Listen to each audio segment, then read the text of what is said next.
Okay, good morning, everyone. My name is Tony Guglielmo, and I'd like to welcome you to TransLink's first open board meeting of 2021. So thank you all for joining us virtually today. So at this point, I'd like to call today's meeting to order. Before I do that, I want to acknowledge that we are presenting today from the traditional territories of the Lower Mainland Coast Salish peoples upon which TransLink operates its services. And our board members are joining us from various locations throughout these traditional territories. So first, I'd like to start by welcoming our new interim CEO, Gigi Chen Kuo, to her first board meeting as TransLink interim CEO. As you know, in January, we announced that upon Kevin Desmond's departure in early February, Gigi would be taking on the role of interim CEO as a search for a permanent CEO takes place.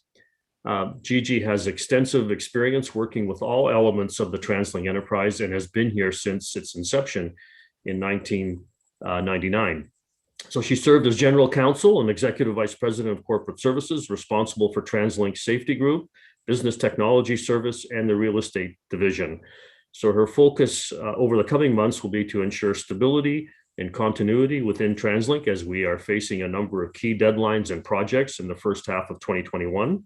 Including preparing a new investment plan, continuing to work on the Surrey Langley SkyTrain project, and the T2050 long-term plan, and advancing ridership recovery.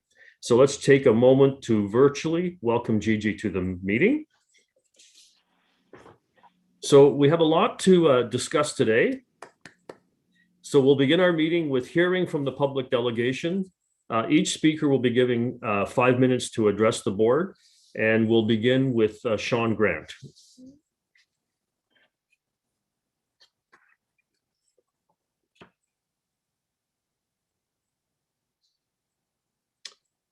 So Sean, I'm not sure if you're on the line or not. Tony, I'm not sure Sean could join us, and so I think we move to our next delegate. Okay, so our next delegate is Andrea Atkinson.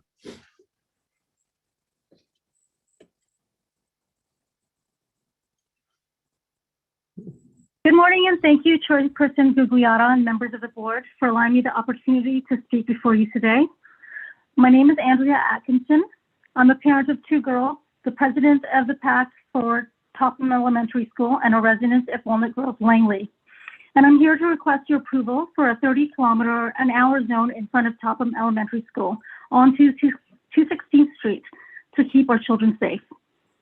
Last October, I spoke before the Township of Langley requesting this very same thing, and this urgent request for children's safety was approved by all the councillors. Consent is necessary because the 216th Street section of the road between 88th and 96th Avenue is part of the MRN. Topham Elementary has about 300 students in 12 divisions, but was built to accommodate up to 450. With the rate of growth Langley is experiencing, this will be a full school. Our school population is diverse in cultures and socioeconomic backgrounds. We have a vibrant population of students, parents, and staff who are passionate about their community. But what makes it even more unique is that Japanese as a second language is taught from kindergarten to grade 7. My daughters in grades 2 and 4 have been at Topham since kindergarten. The PAC works with Urban Systems, a consulting firm, to implement safe, active travel to school. This is made possible by funding provided by a Vision Zero grant from Fraser Health. The RCMP, Fraser Health, and ICBC were some of the agencies that were involved. According to data collected by Urban Systems, the majority of students live within 3 kilometers of the school. A survey was taken to identify ways in which Topham could promote safe, active travel for its students in order to reduce traffic and air pollution, to promote health of movement, as well as to encourage children to get to know their neighborhood, to name a few. When the survey was completed last February, 58% of the respondents' children were used an active mode of transportation at least once within the school year. That is, they walked, biked, or rolled. 32% of the respondents said their children were driven to school. Our goal is to reduce this number. Since the lockdown, we've seen an increase in pedestrian traffic, my kids being part of it. In fact, my immediate neighborhood has implemented a walking school bus that the PAC plans on expanding in the near future. If that survey were taken now, the number of students choosing active travel would be much greater. Since the 216th Street interchange opened in September, we've seen a remarkable increase in vehicle and truck traffic. The road is very wide, as both sides have temporary parking signs that have been there for over a decade. Being a wide road, the perception of speed is greatly affected. The majority of vehicles traveling the street exceed the posted speed limit of 50 kilometers an hour. We know this because we have speed reader boards on the north and southbound sides of the street. The school is located at the top of a hill and below the grade of the road. Children walking uphill towards the crosswalk are often not visible to traffic until they reach the traffic light. On the east side of the street, across from the school, is a temporary barrier that divides the road from a pedestrian walkway. The road itself narrows here, as well as the sidewalk. The barrier is not marked. Also, cars coming from 91st Avenue must pull far into the intersection in order to check for oncoming traffic before turning left or right. The photographs included in our written submission will show all this, as well as photos of large commercial trucks using the street. The braking distance for a medium-sized vehicle traveling 50 with good tires on a dry road is 35 meters. For reference, that's about 3 yellow school buses long. Factor in rain, inexperienced or distracted drivers, semi-trucks, we're looking at even more. The pedestrians struck by a car traveling at a speed of 30 kilometers an hour or below have a 90% chance of survival, but less than a 50% chance if struck by a vehicle traveling 45 kilometers an hour, and even slimmer chances at speeds higher than that, like the speeds we're seeing on 216th Street. The link between speed and injury severity is critical for vulnerable road users such as pedestrians and cyclists. In this context, children walking or riding their bike to school. The point is this: reducing the speed on this road will reduce the chances of severe injuries and fatalities. We need slower speeds on 216th Street so it can be a safe street for our kids. I know TransLink has been tasked to improve and encourage active transportation in pursuit of BC's climate change plans. We have been tasked as citizens to also do our part. Please help us keep our children safe while they too become part of the solution. On behalf of the children, parents, and neighbors of Topham Elementary, I am urgently requesting that TransLink approve a 30-kilometer-an-hour zone in front of our school. Thank you for your time. Great. Thank you very much, Andrea. We really do appreciate you bringing this matter to our attention. Also appreciate the level of detail that you have provided us with respect to this issue. So we will ask the appropriate personnel here at TransLink to review your submission and to carefully review it and to provide you with a written response once we have done that. But thank you for coming to the board and bringing this matter to our attention. Excellent. Thank you so much for having me. Okay, thank you. We'll now go to our next speaker. Mr. Chair, Yes. may I respectfully ask that the screen be cleared so that we can see the speakers? Okay, are we able to do that? I think, Larry, what you do is you click on view on the top right corner and you Okay, can thank get you. gallery view and you can Yep. see anybody whose face is up. Thank you. Thanks very much. Okay, great. So we'll go on to our next speaker. Our next speaker is Nathan, and I hope I pronounce your last name correctly. It's Nathan Daviditz. Nathan, are you there?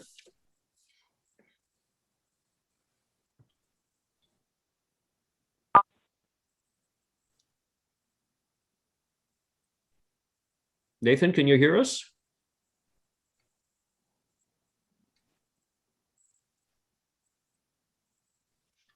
I'm not sure if Nathan is there.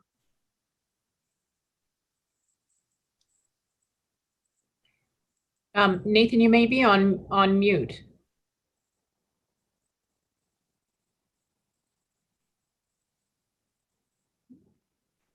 You hear me now? Hello? Hello, Yes. is this Nathan? Yeah. Yes. Do you hear me? Okay, we can hear you now. So please go ahead. We can hear you. Okay. Thank you, Mr. Chairman and members of the board. I'm speaking actually on quite few issues, but I'll try to basically try to speak on the bus fare or transit fare increase that is on your agenda item. As you know, you signed an agreement with the province, MOU, on June the 25th.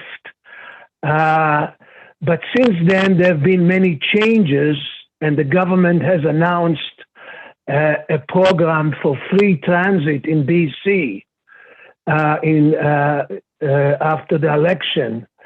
And starting in September of 2021, maybe 12th and under will be free, and then it will continue on in stages until we have completely free transit in BC, same as other countries and other cities around the world.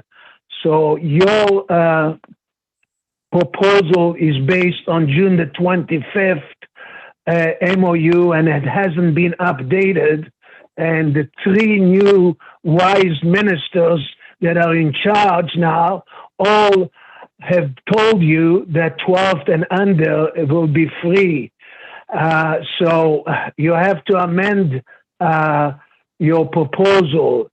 And even if you go under the present act, there hasn't been proper consultation, and the board, the TransLink Mayor Council has not approved these changes to the fares, not the present Mayor Council. Maybe the former one did, but that doesn't count. Now, if you go to the history book and look what happened in 1986, maybe your new interim CEO, who was a young lawyer at that time, can tell you what happened at the Supreme Court of BC in 1986 and what the front page of the province read, that Judge slammed transit for making fare increase without consultation. So if you want to go the same route, well, we can apply again to the BC Supreme Court like we did in 1986, and it will cost you lots of money. Your whole increase only will generate $4 million. And, there is many other ways to cut and make it more efficient out of a $2 billion budget. So you don't need that fare increase. But the whole matter is, it's not just this particular increase, it's the unfair fare structure that we had since 1984. Most people are against the present fare structure. I think there was a poll done by Daily Hive where 8% are only supporting the current three-zone system and 92% are against it, mostly want to pay by distance. So you should stop discouraging transit passengers, because that's exactly what fare increase will do, and cut back to service that are not reported to you on many routes in Vancouver, Burnaby, Richmond, North Shore, New Westminster. And you are just trying to avoid talking about the cutbacks of service that have been implemented since September of 2020. And now they want to cut the bus stops. Over 400 bus stops are proposed to be cut in the city of Vancouver. They already cut over 100 of them. And this is a sure way not to invite passengers and riders to come back to transit. So that's what I'm saying. Your staff is actually discouraging transit passengers, and it's up to you to start micromanaging the staff that don't know what they're doing. So you don't want to do that. Well, the provincial government will do it for you, and they're going to make changes to the Transit Act anyhow later this year. So we can't continue doing this, what we're doing, and be so far behind other cities in Canada and all over the world. So please defer the fare increase till you talk to the provincial government. Thank you very much for your help. Okay, thank you very much, Nathan.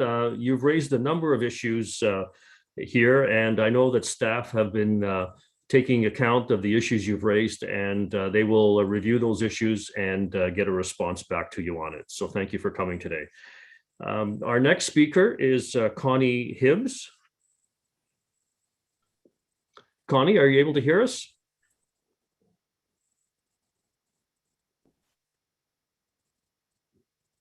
Very much for your help. Okay, thank you very much, Nathan. You've raised a number of issues here, and I know that staff. Oh, Connie, are you on the line?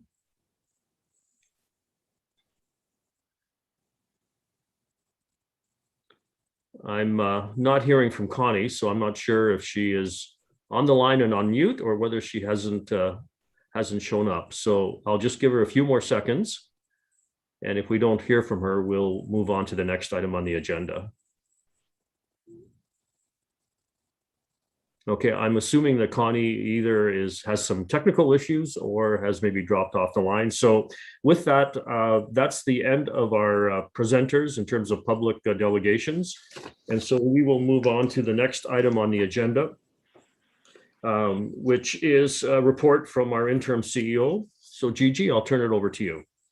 Great. Thank you, Tony, and good morning, board members. So today I wanted to provide you with an update on some recent TransLink initiatives, an update on funding from the federal government, and a preview of our latest ridership projections. But first, I want to take a moment to acknowledge an important event that took place last Thursday. Slide 2, please.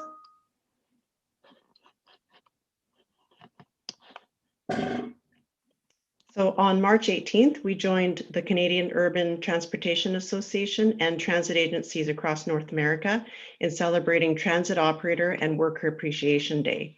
And I had the opportunity to catch up with some of our frontline employees to say thank you. So I just want to take a moment to emphasize the importance that our employees bring to the region every single day.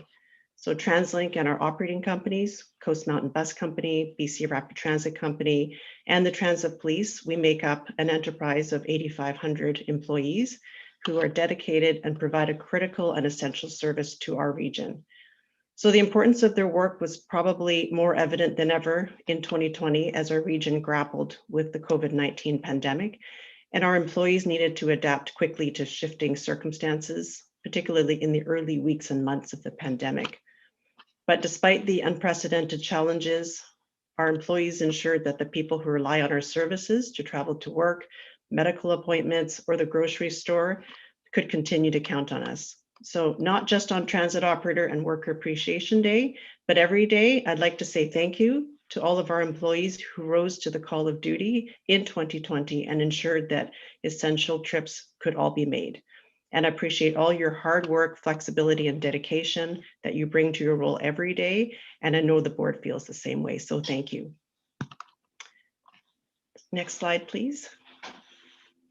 So I'm also pleased to share with you the fact that we won City of Surrey's Civic Distinction Awards.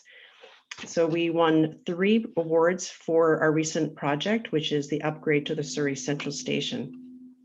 The first one is Landscape, Public Space and Infrastructure Award of Excellence. We also won the Renovation and Adaptive Reuse Award of Excellence. And in the area of public art, we won an honorable mention for a sculpture known as the Sea Captain, which you see in the middle of your screen there. The project included upgrades to the North Station House at Surrey Central Station that will improve capacity, exiting, passenger safety, and accessibility. And as an enterprise, we're always striving to improve our facilities and the region's livability. And so we're honored to receive these awards from the City of Surrey. Next slide, please. I also want to touch briefly on the recent federal funding announcement. In mid-February, the federal government announced plans to provide $14.9 billion over the next 8 years to public transit projects across the country. So based on our current portion of the federal program, we estimate the new funding will be sufficient to maximize the federal share toward priority initiatives such as Surrey Langley SkyTrain, Expo Millennium Line Upgrade Project, the new SkyTrain Operations and Maintenance Center, and also major plans and studies. These programs could deliver almost $3 billion of federal funding to our region over the next 10 years, which is more than a 50% increase over the previous groundbreaking program. So we want to thank the federal government, along with the provincial government, for the funding they've allocated to public transit over the past year, and this will help alleviate some of the financial pressures that have been posed by the pandemic. Next slide, please. So the past year has certainly been a challenging one for TransLink, given the pandemic and the unprecedented public health restrictions. And so 1 year ago, transit ridership in our region was plummeting at a dramatic rate. Last April, we were down to a low point of 18% of pre-pandemic levels. But fortunately, thanks to emergency relief funding, we were able to maintain the same levels of service to our region, providing essential travel options for people who still needed to travel. We also took meaningful steps to adapt our service through our Safe Operating Action Plan, SOAP, which includes increased cleaning and sanitization, managing physical spaces, educating customers on how to travel safely, and our Wearing is Caring campaign. You see a poster there that we used, which encourages mask use on transit. And we've continued to see strong mask wearing compliance on our system. Our latest numbers show over 95% of customers are wearing masks while on board a transit vehicle. Good news is these measures have worked. Customers have been returning to our system in recent months. And we also have had increased levels of customer confidence and satisfaction. In 2020, we had a record customer service rating of 8.2, up from 7.8 in 2018 and 2019. And we're continuing to build on our Safe Operating Action Plan. We're trialing new technologies, embracing innovative initiatives, which leads me to my next update on 2 exciting pilot projects. Next slide, please. So first, in late 2020, we became the first transit system in North America to test copper-based products for their ability to destroy bacteria and viruses on high-touch surfaces. So to make this a reality, we partnered with Tech Resources, Vancouver Coastal Health, VGH and UBC Hospital Foundation, Coalition for Healthcare Acquired Infection Reduction, and the University of British Columbia. So earlier this month, we released the exciting results from phase 1 of the project, which found that copper killed up to 99.9% of bacteria on high-touch surfaces within 1 hour of contact on transit. So these encouraging results could have huge implications, not only for public transit systems across the globe, but for any business that relies on shared public spaces. So with the success of phase 1, our team decided to work with our partners to prepare for phase 2 of the copper pilot project later this spring, and will include testing these products on more train cars and buses over a 1-year period. Next slide, please. Speaking of pilot projects, in early March, we also began piloting another innovative technology on board our transit vehicles, photocatalytic oxidation, or PCO, as we call it internally. It's a technology that sanitizes the air and surfaces. So it's a safe technology. It's been used commonly for years in retail, hospitality, and office settings, but its application on transit is rather new and is in response to the COVID-19 pandemic.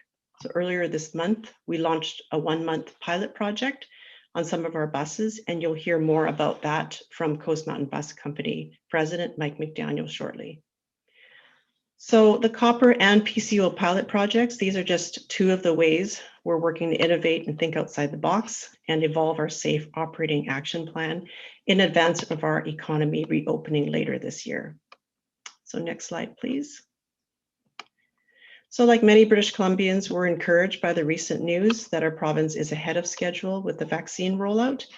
And we know that as more people receive vaccinations, region will become open up more, restrictions are going to ease, and we'll see more customers returning to their daily routines and to our system. So we're excited to hear Provincial Health Officer Dr. Bonnie Henry's announcement earlier this month that post-secondary institutions can prepare for full return to on-campus learning this September. And in fact, my daughter is quite excited about that as she's looking forward to September at UBC. And this is also welcome news for us at TransLink and has significant implications for our enterprise, with students, faculty, and staff making up a core component of our ridership. So with these latest developments, we're focusing on developing a ridership recovery plan that'll start getting us back to pre-pandemic levels and to welcome our customers back. So with this more positive outlook, we have new ridership predictions, which are quite promising, and these projections are going to allow us to put more service on routes we think will be busier, such as our bus routes that serve colleges and universities. And we know that our perception of crowds has changed since the pandemic, and we're doing everything we can to make sure transit remains the most viable, safe, and sustainable option in alleviating congestion. And you'll hear more about that from Jeff Cross, our VP of Transportation Planning and Policy, later in the agenda today. He'll go into more details about our newest ridership prediction numbers. So with that, I'd like to conclude the CEO report and happy to answer any questions you might have. Great. Thank you very much, Gigi. So I'll now open it up if anyone has any questions for Gigi. I'm not seeing any. So thank you, Gigi. We'll go on to the next item on the agenda, which is Mike McDaniel, our President and General Manager of our Coast Mountain Bus Company. So I'll turn it over to you, Mike. Okay, thanks, Tony, members of the board, Ms. Chen Kuo, members of the public watching online. Happy to bring the President's report to you today for Coast Mountain Bus Company. You see the agenda in front of you. I'll be talking about a little bit of an update on COVID-19, a couple of safety updates, an update on transit operator recruitment, system recovery, and one of our larger capital projects, Marpole Transit Center. Next slide, please. So we're obviously in our second year of the pandemic, and we've entered what we call maintenance mode. That means maintaining a lot of our systems and procedures that we had in place last year, including disinfecting and sanitization, obviously proactively and reactively giving information to our employees, health screenings that went in place in early November of 2020. Those continue every day, every facility. And of course, we're continuing to adapt and change any facility safety plans that are needed as changes come, and we'll continue to do that. Next slide, please.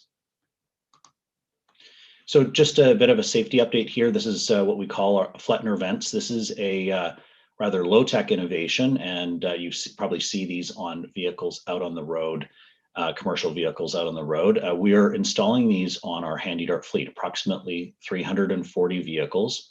In some of our testing last year, we ended up discovering that over a period of about 10 minutes, 35% more air exchange occurred within the vehicle. And so with these positive gains, we immediately moved to install these on our fleet. We started a number of weeks ago. We'll be done in a few weeks from now by May of this year. And this is a good win for increasing ventilation on this fleet. So we're happy to see that move forward. Next slide, please. Now, Ms. Chen Kuo mentioned this. I just wanted to go into a little bit more detail. Where the Flettner vents were a bit low tech, this is a bit more high tech. This is our PCO, photocatalytic oxidation.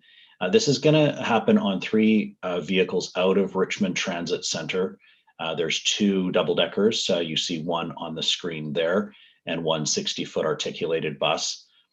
What this does is this UV light is installed within the HVAC system of each bus. The UV light shines on a catalyst. That catalyst produces low levels of hydrogen peroxide, and the HVAC system pushes those low levels out through the air in the bus, and that sanitizes the air in the bus as well as the surfaces that the air touches. So as mentioned, this is not necessarily a new technology, but it's new to our industry. Other transit agencies right now, a couple others, as well as a couple bus manufacturers are doing similar tests as we speak. We're very excited about this here at CMBC. We've engaged an occupational hygienist. We've engaged our safety teams, our unions, to ensure that all safety procedures are done. This trial runs about a month, so about the first week of April, we should start getting some data back, and we're excited to share that with the board and the public at that time. Next slide, please. So from high-tech innovation over to kind of our bread and butter, which is recruiting for our transit operators. Wanted to inform the board, we obviously had to do a pivot. Our last in-person hiring event was right before the pandemic took hold back in March of 2020.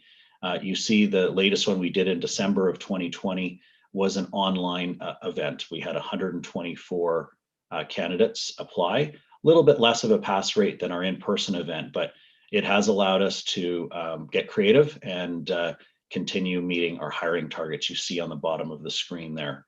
Now, these hiring targets, of course, change each month and throughout the year, depending on a variety of things, including probably chief most our attrition rates. So we'll continue on that, but kudos to the team for getting creative and making this this important part of our work during the pandemic. Next slide, please.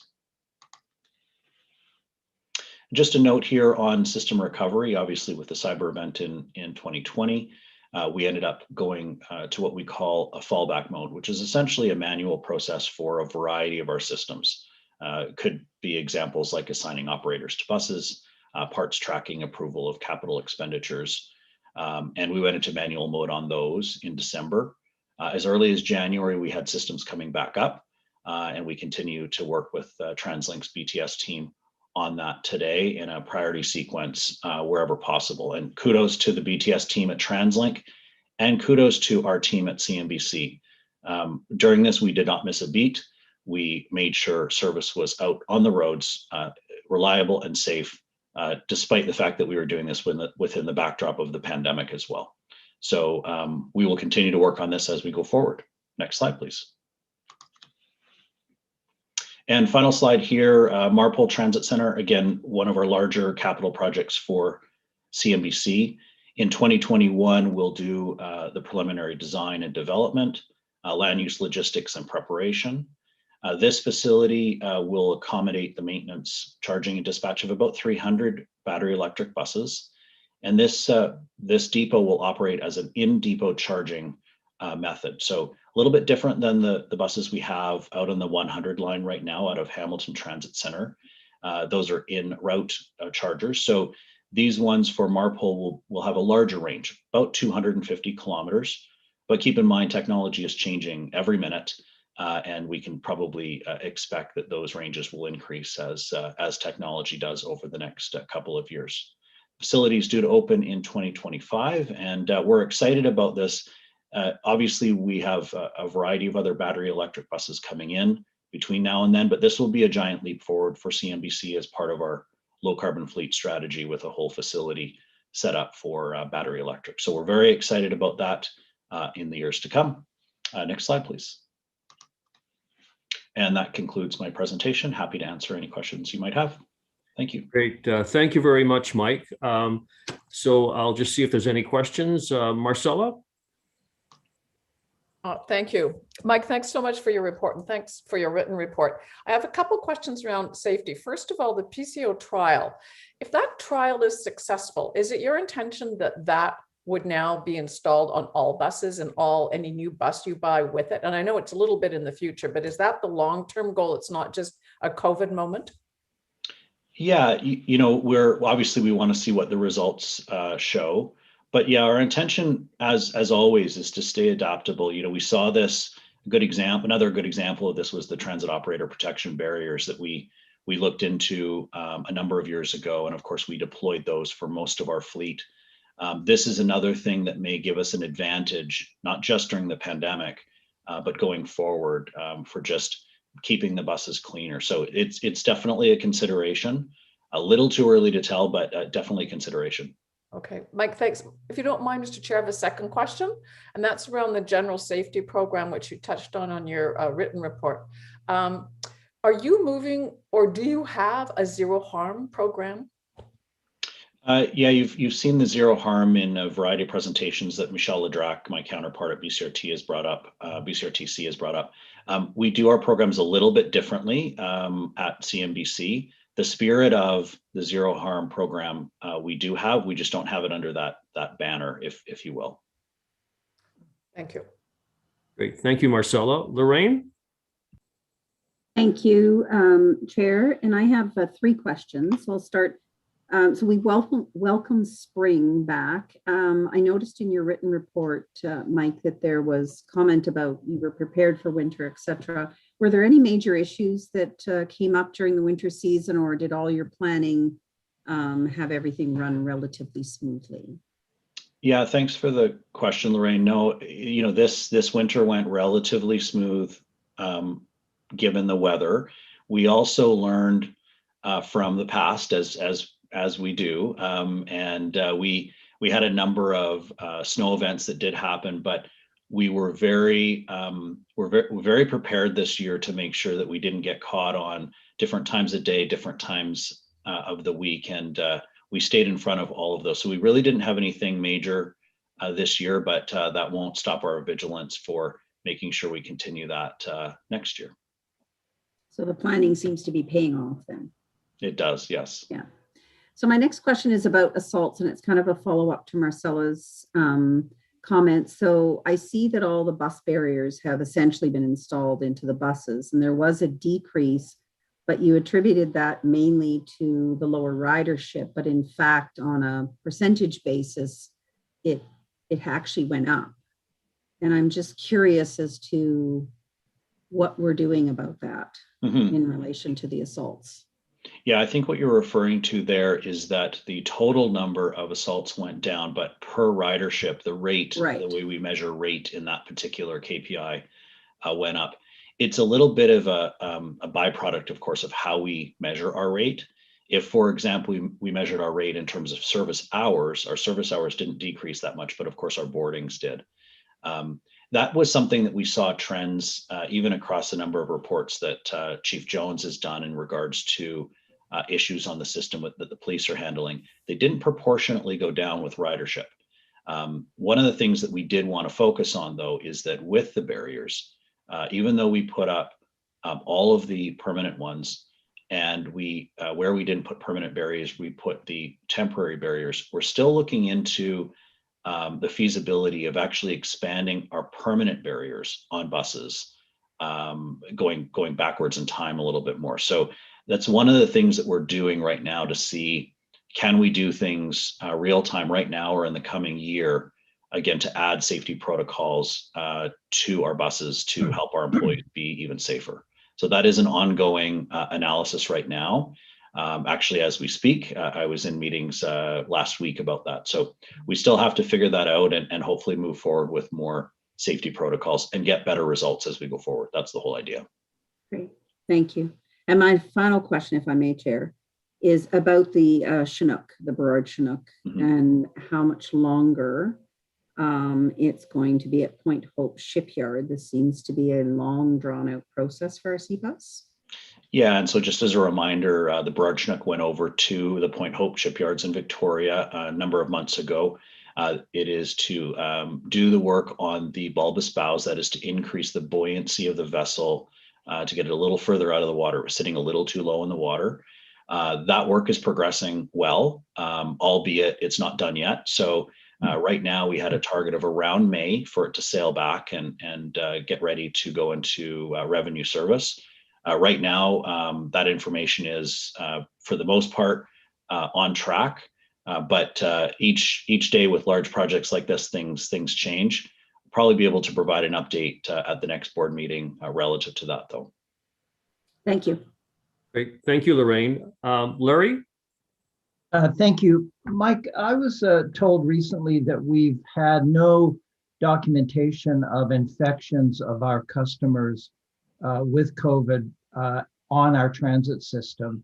And also that, a customer doesn't need to worry about COVID when they are on the system, provided that they're wearing their mask and they're being careful and being distanced. And that's actually being reinforced with these measures such as copper and the other measures. is that right that that we have extraordinary low incidence or none recorded of people actually being infected on our system?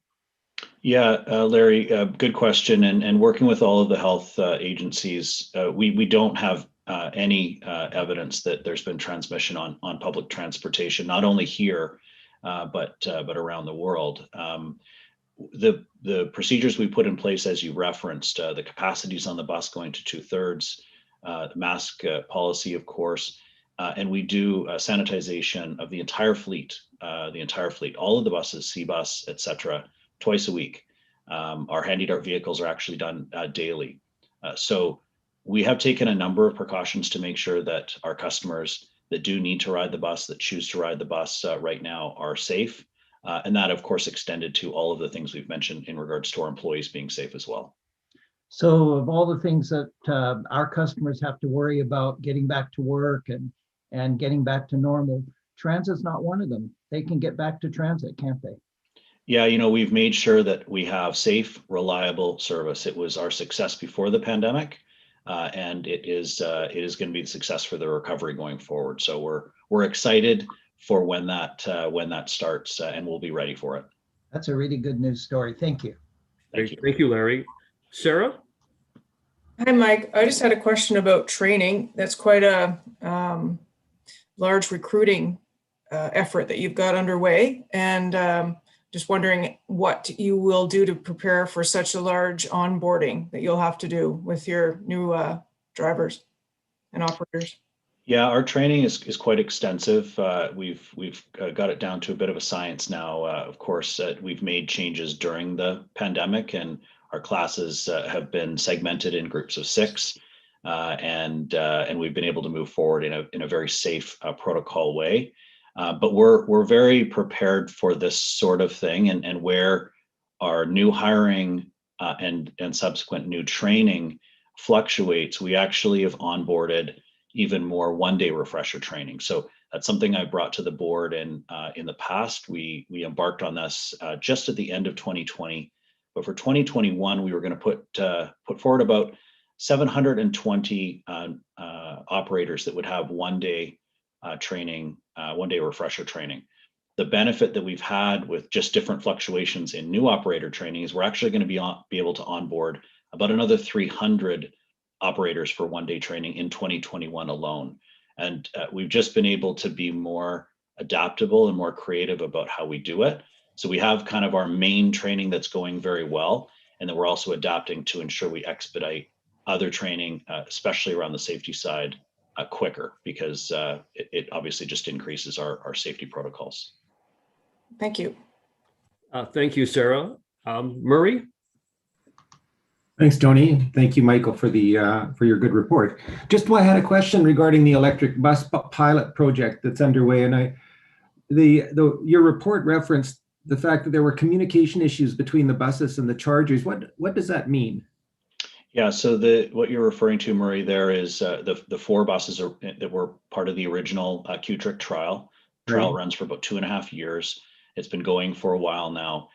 It's 2 different bus types, and it's 2 different charger types.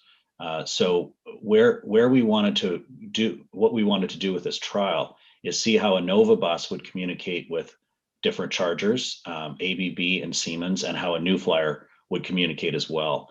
In the early part of the trial, and this is why it is a trial, is for us to learn from it, we had communication issues via a router and different communications that they do wirelessly.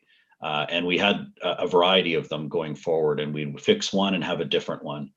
The good part is that we've worked through all of those logistics with the suppliers, with the manufacturers. And at this point in time, the trial's running actually quite smoothly now.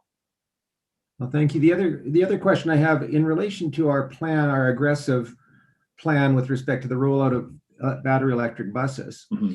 What percentage of the buses are going to be in depot charged, and what percentage of the buses will be on road charged? Do you know that offhand?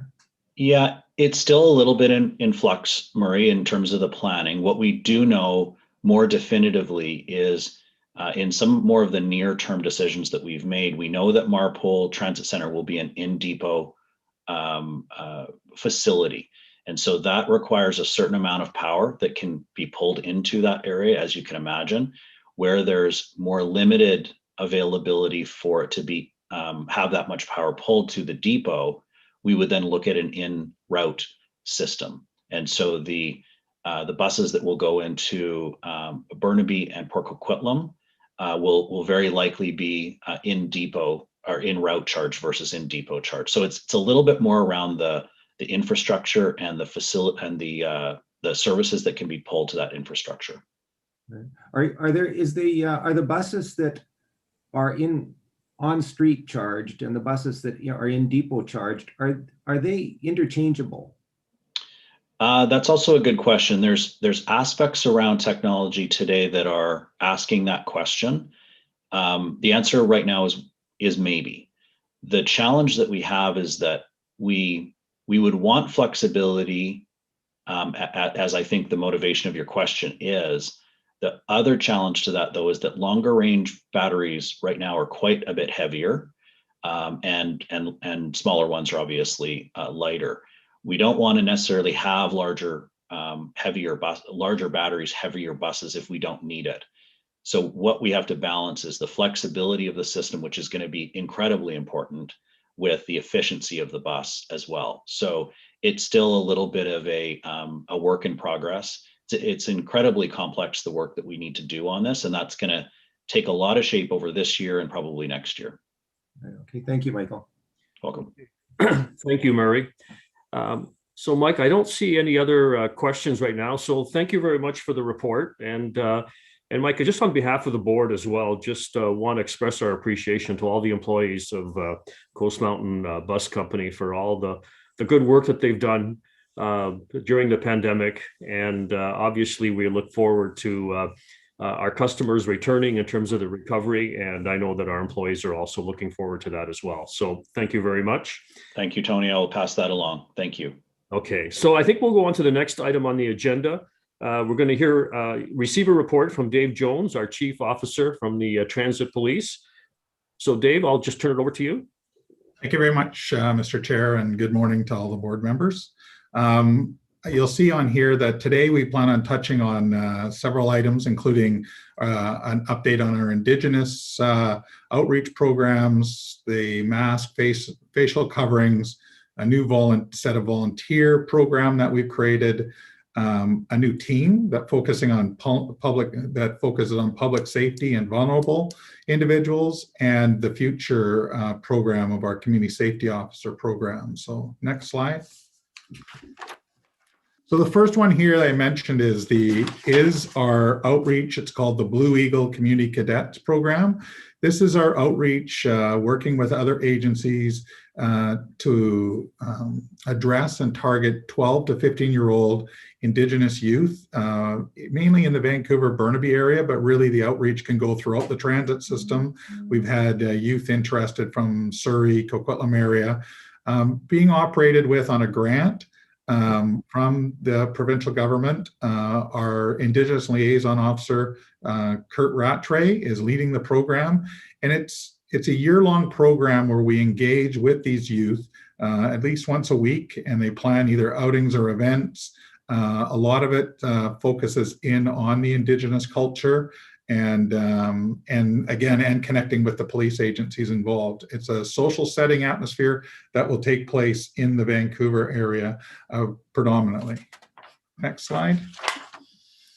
One of the issues that we've been addressing, and of course has some public attention along the way, is the facial covering enforcement. As you may know, we started very early where it was TransLink regulations that were enforceable. Eventually that moved into the Emergency Protection Act, where facial coverings were defined as being required on places such as public transportation. We always maintain that issue of education, warning prior to enforcement. We can now say that it is even higher, in the high 90%, where people do wear facial coverings without hesitation. I'm on the system 3 to 4 times a week now, and can say that generally it's 100% compliance without any concern. The stats, there was a bit of a story last week. when we do write a ticket under the Provincial Emergency Protection Act orders, it is about a $230 fine on behalf of the province. So all members can enforce it, but we do have some dedicated groups who are focusing a bit more on that to ensure compliance. Next slide. So this is down near the waterfront station, and what you're seeing, and you see these blue jackets, people that say community policing volunteer. I would like to congratulate Julian Plancion. In the middle of a pandemic, we've actually taken the space we have at the waterfront, which has all of everything from Canada Line to the Expo Line to West Coast Express and C-Bus come together. And we have space there where he has recruited and is now deploying volunteers. Volunteers work and assist with us, mainly in those community aspects of information, supporting us with tasks out in the community, getting out to visit businesses to distribute information on our behalf for literature, or setting up with us at events. So hats off to Constable Poncion, who was able to actually launch this initiative early this year, but the majority of the work and the recruitment started in late 2020. And of course, we work with the the Vancouver community police stations who are also in the area, such as the Granville Street Community Policing Station. Next slide. This one here is one of the new teams we started last year. We call it as part of our deployment. It's titled the Targeted Mobile Enforcement Team. And one of the issues that we started to look at was the basing some of or a lot of our enforcement activities on complaints and where complaints are derived from. Traditionally, we would often hear that transit police officers would spend a lot of time on the rail or the SkyTrain system looking for fare gate violations. But at the same time, there are priorities within the bus system, the whole transit system, of keeping the system moving, meeting on time schedules. So in listening and getting out to people in the enterprise, we would find that, complaints of cars using bus lanes only, vehicles obstructing HOV lanes would delay the service delivery. So the team here works on, is targeted to where we are receiving the majority of our complaints and where the issues are. The best thing about this group is they're flexible. They travel throughout the Lower Mainland. It wouldn't be uncommon to see them in Vancouver because of complaints of perhaps even cars on Granville Street blocking the bus traffic that goes there, to then going and doing fare gate violations at an area where it's been identified there's a lot of push-throughs on the gates as a result of compass data, to then whether it be mask enforcement or being in another city, again, enforcing vehicles in bus lanes or in the bus loops that are causing issues. It's been very successful. Other agencies are now calling upon us, and when we partner with it, they'll come out and partner with us or seek our assistance in dealing with some of these issues. And of course, it's helped create a better line of communication throughout as to getting information both from the rail and buses as to where the problems are that we can deploy this team. Next slide. Just a reminder that although COVID came, and this will feed into something else, we continue to work with newcomers and families about transit. There is a group of, there is a segment within our society who rely on transit. There are people who don't have access to vehicles or other forms or getting a ride and are needed. So we constantly do outreach with individuals. This one here was with Welcoming Schools, School District 36, which we were able to get out there. And of course, during the winter time, we work with vulnerable and homeless in around the system. We are able to supply warm gloves, blankets, socks. And for anyone who's ever spent time on the streets in the cold, socks are probably one of the most important things of value to anybody. So all that work continued through this period of time, through the pandemic. The winter was a bit more mild. And of course, transit use was down as a percentage, but that doesn't mean that newcomers coming aren't going to be reliant on the system. And that is our goal, is to make sure that they're aware it is safe. And if there is a concern, how that concern can be reported and how it can be addressed. Next slide.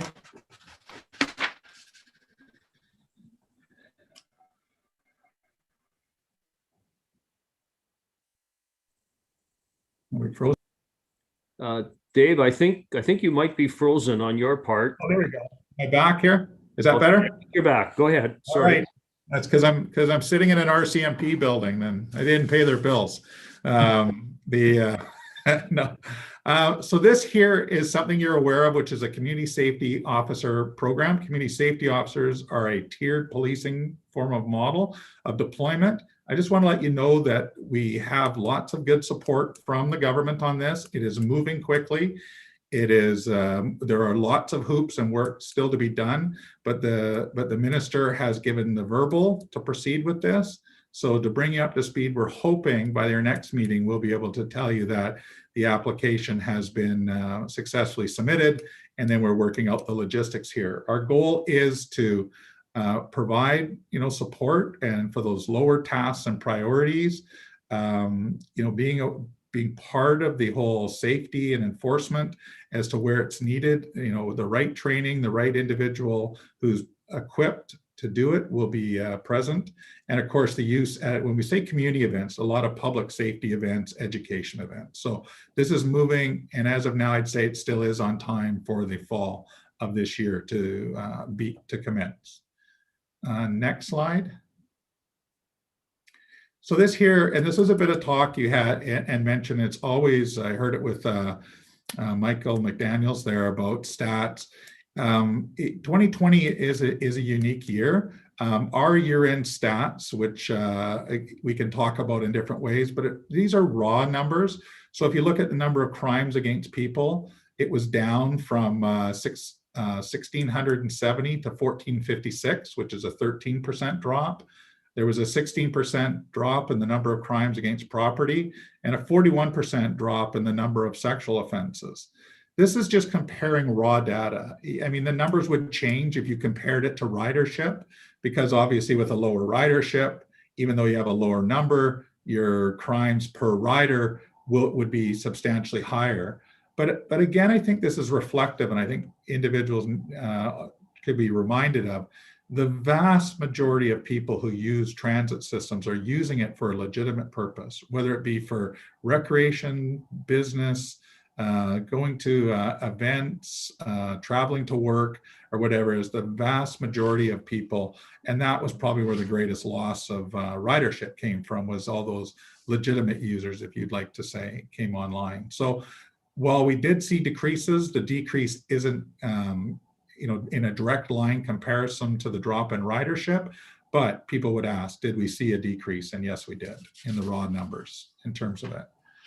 The next slide, which brings us to the conclusion here. I just want to end with, saying thanks to the support we've had to get through the pandemic from everybody. It has been challenging because our members have had to work out in the environment. We've had to find ways to get up and on the system and still engage with individuals and deal with complaints. We know that there'll be hopefully some plans for the fall with plans for return to school, that we need to get out ahead of that and provide safety. And as the vaccines roll out, how that is going to look. And I just always want to remind people that this is one stat from last year. Our members administered 50% more naloxone last year and saved 50% more lives than they did the year before. That there still is, despite everything going on, an opioid and overdose crisis occurring. That is one thing that we are still very heavily and actively involved with in both equipping and training our members in assisting the vulnerable and assisting those who have addiction issues, and making sure that protecting lives is our very first priority. Thank you very much, Mr. Chair. That's my report. Great. Thank you, Dave. Looks like we have a number of questions for you. So I'll start with Karen. Thank you, Chair. Thank you, Chief Jones. My question is around the community policing centers, and in your medium range forecast, are you thinking that you might roll those out to other locations on the system? Yes. So yes, thank you very much for the question. And yes, the plan is Constable Poncion had a really good working relationship, because there are some established policing centers in the Vancouver area who we were able to gather information off of and feed off of for support. We would be looking at it throughout the system in hub areas as we continue to grow. And that is part of when we're discussing planning of new facilities or stations and locations, that we're part of that pre-planning of the facilities so that we are able to bring in this type of a program. That's great. Thank you very much. Looking forward to hearing more about it. Thanks. Thank you, Karen. Mayor Froese? Yeah, thank you for that. Just wanted to ask Chief Jones what you'd attribute the increase in crime when you look at per rider, like a 13% decrease when we've had more than 50% decrease in ridership. There's something going on there. Do you have any further comments on that in the statistics? Because the numbers are down, but certainly not the per rider or per capita or however you manage that. Right. Just a little more information. Thanks. Yeah. So initially with the when COVID hit, we saw crime trends actually change. There was a lot more as businesses closed, as restaurants closed.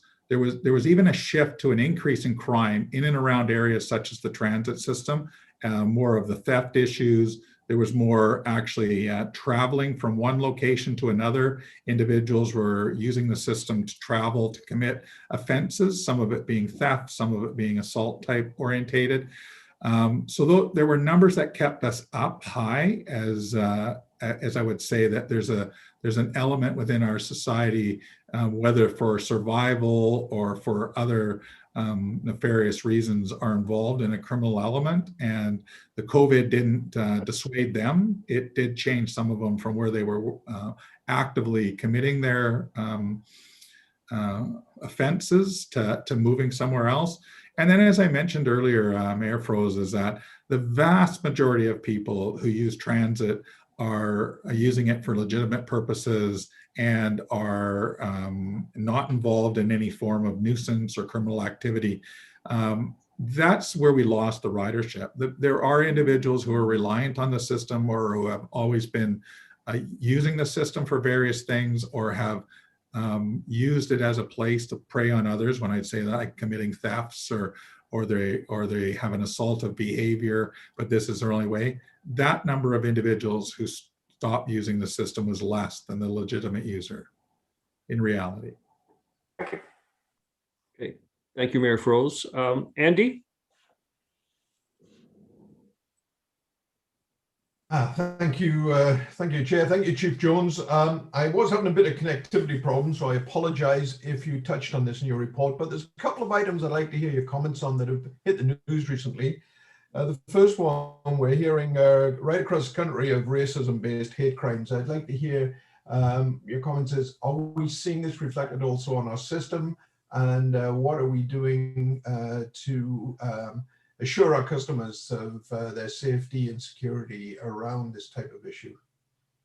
Right. So yes, it's accurate that race-based offenses all around North America increased during the pandemic, and Vancouver saw some of the highest spikes, not only in Canada, but North America. And it is a concern. It was at the early stages of COVID, there was a higher frequency of this. It seemed to have, when there was attention paid to it, not only by ourselves, but by some other, working together with other police agencies, the Vancouver Police in particular, who established I want to say a specialized group or dedicated individuals to deal with it, that were making it very public about finding and locating the individuals involved, and in looking on ways to prevent, have a presence, and of course we try to educate at all times those who about the behavior. You know, you can't, this is not tolerated and it won't be acceptable. So as we're moving here, we actually, and some of these reports are showing again almost an increase in this number of stats. We've actually recently been in touch with the universities and including TransLink Communications itself about, if we call it, about a safe return to transit. In other words, transit is going to be safe. You've heard me speak about this before, that I believe transit systems and hubs and locations should be places of safety within our community. So we need to, one, reach out to the communities to help educate them on, as I mentioned earlier, not only that that it is safe and the measures we're taking, but if something does happen, how to report it, how to get it there, and the deployment of our members in and around certain locations that might have a higher propensity. We try to obviously track the complaints and where they're coming from, and a public education program. The need to say we are taking this serious. There will be, like, as you said, a zero harm. There'll be like a zero tolerance when it comes to this form of an activity with it. I'm happy that we've already reached out to the universities and groups such as Mosaic, and you saw there with School District 43, and we will continue to push that. My anticipation is that there is, and we know there is tension from some of the groups if universities go to back in-person classes again, which we have a lot of diverse students attending these schools and using transit to get there. So we need to have and are working with TransLink on the communication and our own plans for how we're going to both educate, prevent, and enforce where necessary. Thank you, Chief. The second topic that sort of hit the headlines recently was the sentencing of the individual involved in the shooting. And there was obviously the focus on that. I'm more focused. I know our officer, Josh Holmes, is back at work. I'm just hoping that his return was successful, and just passing on our well wishes, and that he's the person that's upmost in our thoughts when we hear about these reports coming to the news as well. Yes, thanks. I will pass it on, and he is back to work. It would be wrong to say that a tragic event like that won't stick with him for the majority of his life, but he has a conviction, registering, and then a sentencing. These are all steps towards finality and bringing to conclusion what has happened, so that he can move on even further. But I'll pass on. He is doing well. Great, thank you. Great. Thank you, Andy, particularly for raising your last question there. Lorraine? Yes, thank you, Chair. Chief Jones, I just wanted to, I guess, support and compliment you on your initiatives. The community safety officers, I think, is a really encouraging movement towards helping you accomplish many of the goals that you are wanting to do in your safe return to transit. So I think having those community safety officers will be a big bonus, but also just the Waterfront Community Center and the crime suppression team. I found those very positive sections of your report, and I just wanted to comment on them. Thank you very much. Appreciate that. Okay, Chief, I don't see any other hands up. So thank you very much for your report. And as well, I just want to, on behalf of the board, ask you to express our appreciation to all the employees who work for the Transit Police, but also particularly so for the frontline workers. I know that it's a tough job, and at times it can be a dangerous job, and it's obviously been made more challenging with COVID, but we really do appreciate all they do to keep our customers safe. So if you could please pass that along, we would really appreciate that. Thank you. I will, and thank you very much, and everyone have a good day. Okay, so we'll move on to our next agenda item. We're going to receive a report from Michelle Ledrac, who's the President and General Manager of the BC Rapid Transit Company. Michelle, I'll turn it over to you. Thank you, Mr. Chair, and good morning, members of the board. And thank you for giving me the opportunity to show you how BCRTC is trying to do a little bit better every day. Next slide, please. So a quick agenda of what we're going to discuss today, and it's all the familiar topics. Next slide, please. So I hope you had a chance to read this. Maybe the print was a little bit small, but this is how we aimed to translate our what could be quite a boring business plan into something that's more palatable for our frontline staff. It's really a way to try and engage them with what we do on a day-to-day basis. And some have already called this our SkyTrain lunchroom placemat, but I'm happy to take it that way, as long as the message comes across. And this is basically our way to get everybody aligned, because often it doesn't say very much when we come with high-level business objectives, but translating it into day-to-day language, I think it could really work. And we had some positive feedback on it. Next slide, please. So we continue to take initiative to reduce zero harm. Just for fun, our zero harm logo, and we can also customize it to particular circumstances. So if we have an orange shirt day, we have an orange logo, and when we have a gay pride, we have a rainbow in our logo. So this is really to show that we are an inclusive business wherein everybody matters. There's also a globe, because zero harm is not only about people, it's also about the environment and how we take care of the environment. So what have we done over the last in the last quarter? Well, firstly, we've introduced, we continue to do with continue to focus on zero harm and making people aware of going home safely.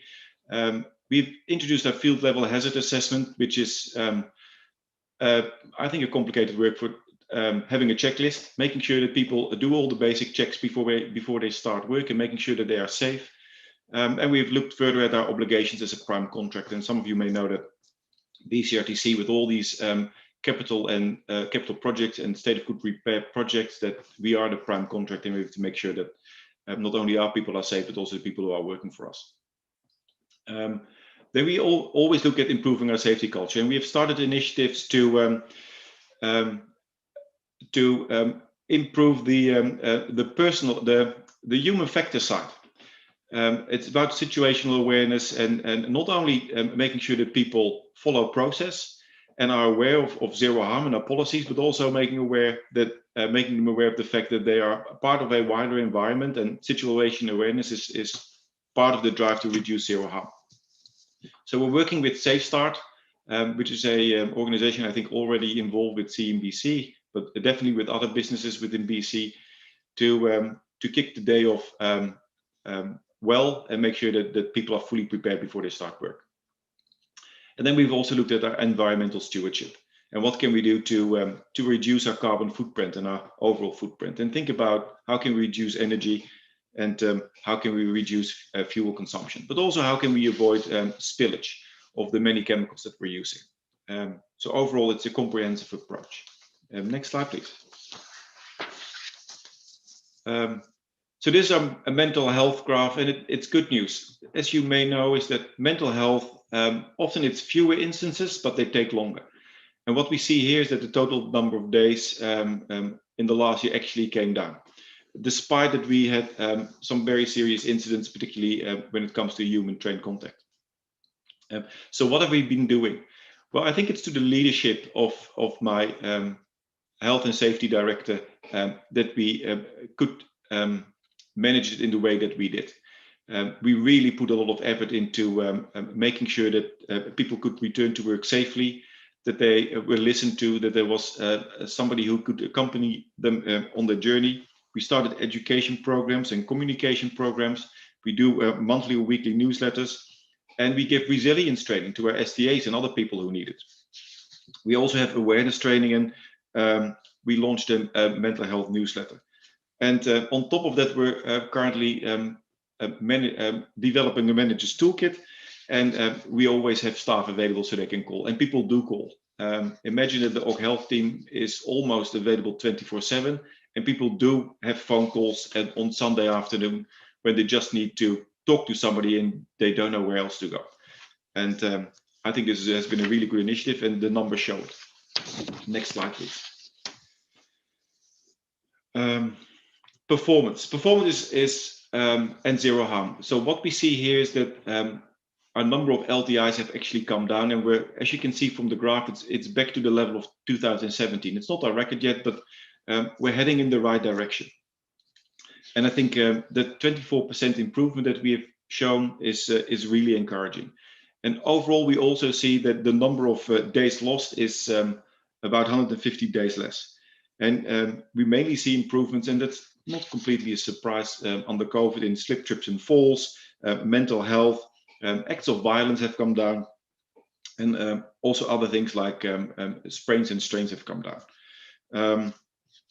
That doesn't mean that we're resting on our laurels. We're constantly assessing risk and where we can improve, how we can identify hazards, and how we can make people aware of the situation they're in. And I think my former slides kind of evidenced how we keep striving for better results, because people shouldn't go home shouldn't go home hurt or injured. Next slide, please.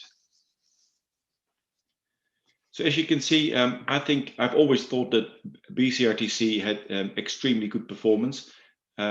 Unfortunately, we had last year in January when the snow really caught us out, but since then we have gradually recovered, and we can actually see that December was one of our best performing months ever. And what you can see is that on December 14th, we had 100% service delivery, and we had 99.65% on-time performance, which are great numbers. It's not for the last quarter, but I can tell you that we have now taken an initiative to have Performance Week in the first week of June. Performance Week is a week where we try to achieve 100% performance, 100% reliability, and 100% zero harm. And we're still working on it, but we have 2 months to find out how we do it. And the aim is not so much to only improve performance, because even if we don't reach it, it will still be a success. The aim is really to collect data, to see where we can still improve, to experiment a little bit and come up with some new ideas that we normally wouldn't do because it might affect our performance, and just to learn about what else is out there to actually improve what we're currently doing. What we also see is that unfortunately the number of incidents above 15 minutes has increased. It's above target. It's not what we wanted. And partly that's because of more train human contact incidents, medical emergencies, and they refer to it. We see a lot more people who are intoxicated and probably have drug issues. And but also we have the common things like door and train failures, which basically have to do with sometimes with state of good repair, new Mark III trains, but also improving our maintenance processes. Next slide, please.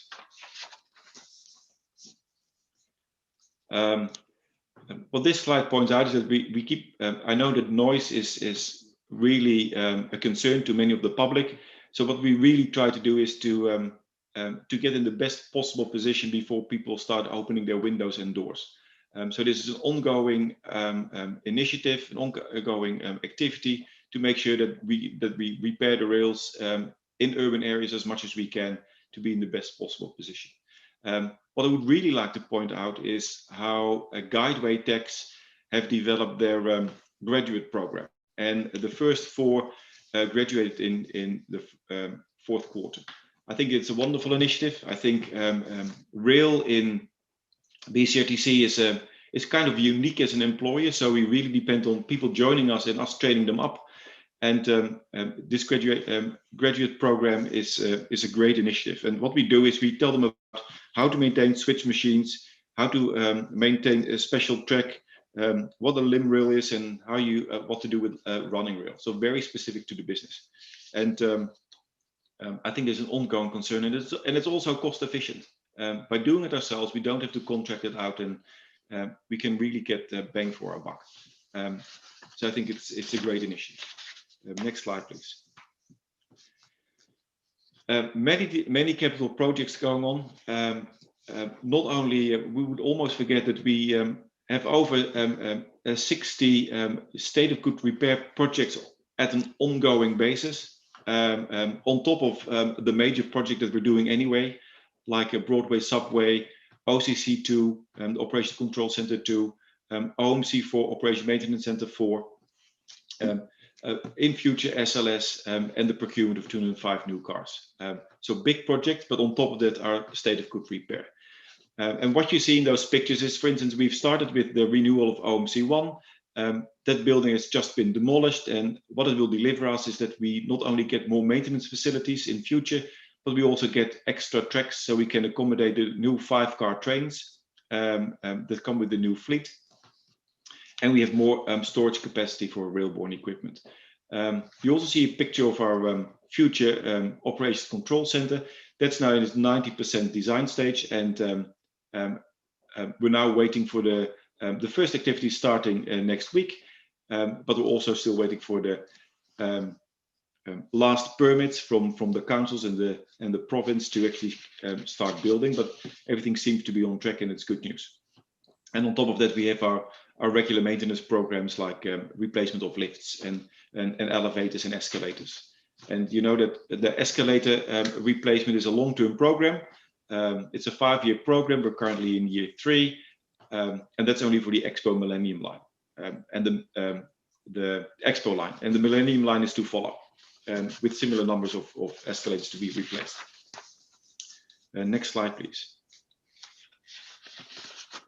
And then finally, my last slide. I know that ridership is down, but you can see that we have achieved the highest customer satisfaction levels ever since 2011. So our last quarter was the best quarter since 2011. And when you look at our overall score, it's better than 2015.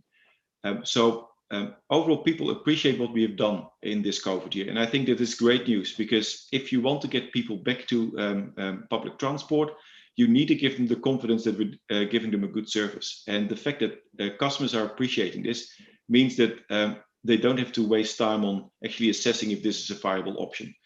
What I'm particularly proud of is that we improved in 2 areas.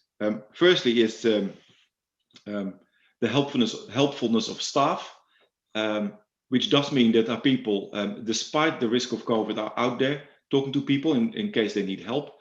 And the second one that I really like is that we improved our ability to communicate when we have disruptions. And that was actually a special effort. At the beginning of this year, we made special effort to make sure that if there's a disruption, that people get enough information. And we obviously improved in that area. Then finally, around COVID-19, well, we take all the obvious measures, and we've continued doing so. But may I point out to you is that we've also changed the way we book on our station staff. And that has really helped us. Fortunately, we had very few people going sick because of COVID. But if we had them, they were mostly amongst our STAs. And the way we have changed the way people sign up has really avoided that they could spread the virus across their colleagues. And it really kept us going. Life has changed for them, but overall, because they used to come together as a group, and now they go to their individual station, and they're probably different. And but with the help of the unions, I think we came to a really good way to manage our system and be available to our customers. And I think that was my presentation. Thank you, Michelle. There are some questions for you, so I'll start with Murray. Yeah, thank you, Tony. Michelle, thank you for a good report. I noted in your report that we've now completed receipt and commissioning into operation all 14 trains that we purchased a while back from Bombardier. And I'm just curious as to your experience in that regard. Would you say that the product we received was a good product, and have we applied lessons learned from that experience to the new order we placed? I think we are relatively happy, right? So from my experience, introducing a new fleet always comes with teething problems. And this fleet wasn't different. But I think overall, we've been going through all these issues and we solved them steadily. So initially we saw what we call double hold problems, which means that basically the train gets 2 different signals and it can't process those 2 different signals, and it then comes to a and then the safe way forward is then to stop the train. That's now been resolved, and the software has been adjusted. But so overall, I think we work well with Alstom now rather than Bombardier to improve the reliability of those trains. And at this moment, I wouldn't say they are more or less reliable than any other of our units. Having said that, yes, we learned a lot from this process, and all those lessons learned went into our procurement of the 205 trains, and has really helped us in specifying what we want and how we want it, to avoid that, to make sure that we stay in control of the future delivery of those trains and the quality of those trains. Well, thank you. The one thing that I've noted, from an arm's length and not being, the technical expert, but it seems to me that, especially during snow events, that we often experience door problems because of the nature of the sliding doors. And it would be, from my perspective, healthy for us to, continue focusing on that so that door problems don't create delay problems, especially during snow events, because it can be very frustrating. So I'm assuming we're learning in that process. I do recall hearing that the Mark IIIs may have had problems with their doors during snow events. Am I out to lunch in saying that? I can't confirm that. So from last year, so maybe last year, but last year was a little bit convoluted because of the newness of those trains. Right. So that might have skewed our observations a little bit. This year, I wouldn't say that the Mark III trains performed worse than all other units. Right. No, I wouldn't be able to confirm that. Doors, as always, are the most fragile part of any train, because they open and close constantly, and they get a lot of abuse between quotation marks from customers who still try to slip in. I'm assuming that experience from other transit companies that operate trains in more inclement weather more regularly may be helpful to us to explore. We will. So yeah, that's a good tip. But and I think we've done so. The thing is that it's my view that everybody is struggling with doors. The thing that we did this year is we actually put staff on platforms that normally work in OMC1. So they went outside of their regular job description, and we put them on platforms to actually assist with those doors. So we had a lot more people actually making sure that when doors did fail, that we could intervene almost immediately. Right. Thank you very much. Okay, thank you, Murray. Larry? Thank you. Great report, Michelle. We've all been paying attention to the noise levels at the east end of False Creek from our tracks. Can you report out on where we stand now? Are the noise levels down? Are the complaints down? Are we in a state of grace again with our neighbors there? I think we are. Actually, we got a compliment from those people who complained, saying that we addressed it so quickly. I can't confirm if the complainant we both know was the one who actually commended us, but we did receive those complaints. It's always a little bit tricky because we just came out of winter and we're heading into summer, and that makes it a lot more obvious if we did our job well. I'm sure that we will receive more complaints. The number of complaints has come down quite dramatically in the last few months. But let me assure you that we are on top of this. As soon as we get complaints for certain areas, we'll be inspecting, we'll be measuring, and we'll be guiding our equipment to that location to make sure that we reduce it as soon as we can. So I just want to make sure that this is going to continue to be a priority area for monitoring and taking action. It's ongoing, because I want this to go away, Larry. I don't want any complaints around noise. I just want people to be happy with SkyTrain. Okay, good. Thank you. Particularly for that area, which has suffered too much. Thank you, Larry. Harj? Thank you, Tony. Michelle, thank you for a great report. The Zero Harm program, I mean, what an excellent program that we have that you've developed and rolled out. Do we have any metrics that that we have documented in terms of the results of the program yet, or is it too early to be able to show the results? It's a combination.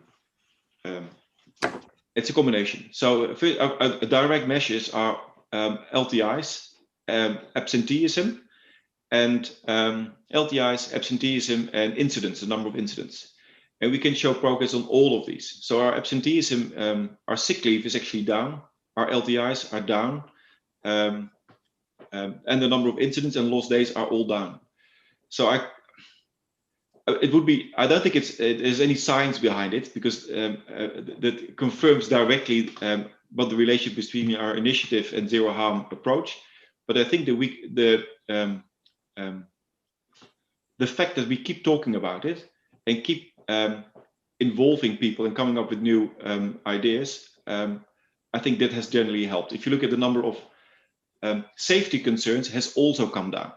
And not because people raise more safety concerns, but we are quicker to actually resolve them. So the number of concerns that's open for, say, more than 3 months has come down dramatically. I would almost say by more than 50%. So we're also more on top of things. And is that could that some of that be attributed to the fact that ridership is down so much as well, or is it the program working? Like how do we distinguish between the two? Actually, the relationship between ridership and what we do as BCRTC is not as strong as within a CNBC. I think 90%, 80 to 90% of what we do is fixed. And that's mainly because we don't have, there's no direct relationship because maintaining the infrastructure, maintaining vehicles and maintaining our stations is an ongoing, no matter how many passengers use our system, right? So I don't think that this success is because of lower ridership. I think the success is really because of our internal processes and how we stay focused. Okay, good, thank you. Great, thank you, Harj. Lorraine? Thank you, Tony. Michelle, I was just following up on the McNeil report, which is towards the end of your written report. And I know we've been following and tracking all the improvements for a number of years now, and I'm wondering when we're going to be able to celebrate the fact that we've completed them all. So I didn't get that last question. When we can celebrate? The completion of all the recommendations from the McNeil report. Oh, I think that it will be fairly soon. So is the communications the last piece? That is the last piece. So there were 20 recommendations. The last two are around the passenger information displays and the power upgrade. And I think there will be an announcement fairly shortly around the success of the replacement of our passenger information displays.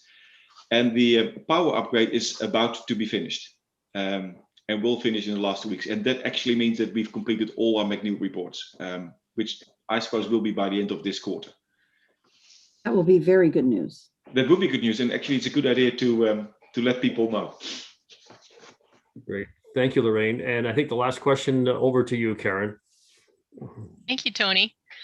Thank you, Michelle, for your report. And I don't have a question so much as a comment. I guess I'm really delighted to see the Guideway Tech and Training program that you've developed, and you know, an innovative solution to a difficult technical problem. And also really happy to see the supervisory training program as well being rolled out.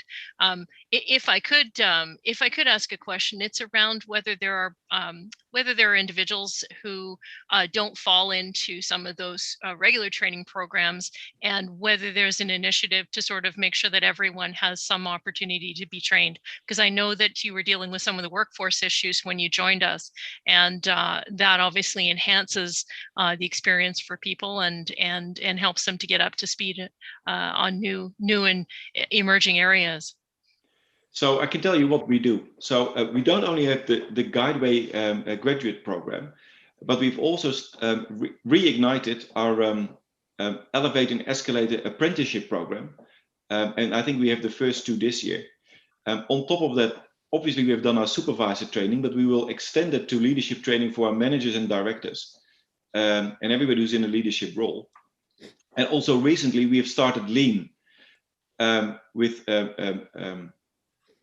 the support department, elevators and escalators, and this year also with the vehicle techs. And as you may know, Lean is an excellent way to get people involved and see how we can develop ideas. And if training is part of that, then we will definitely do it.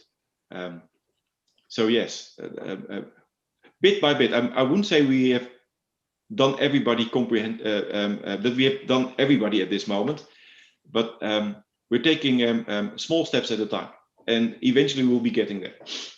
Great, thank you, Michelle.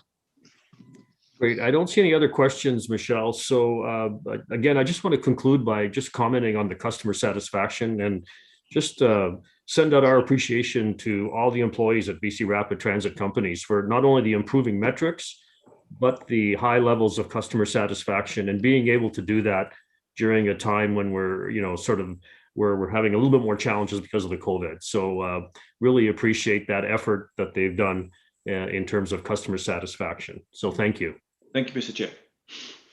Okay, so we'll go on to the next item on the agenda. So I think, Jeff, you have 3 items here. But unfortunately, we're running about 30 minutes late. So I know that's going to be a little bit of pressure on you, but just to let everyone know that we are running a bit late. And so we will take that into account as we move forward. So Jeff, I'll just turn it over to you to give us an update on the recovery scenarios.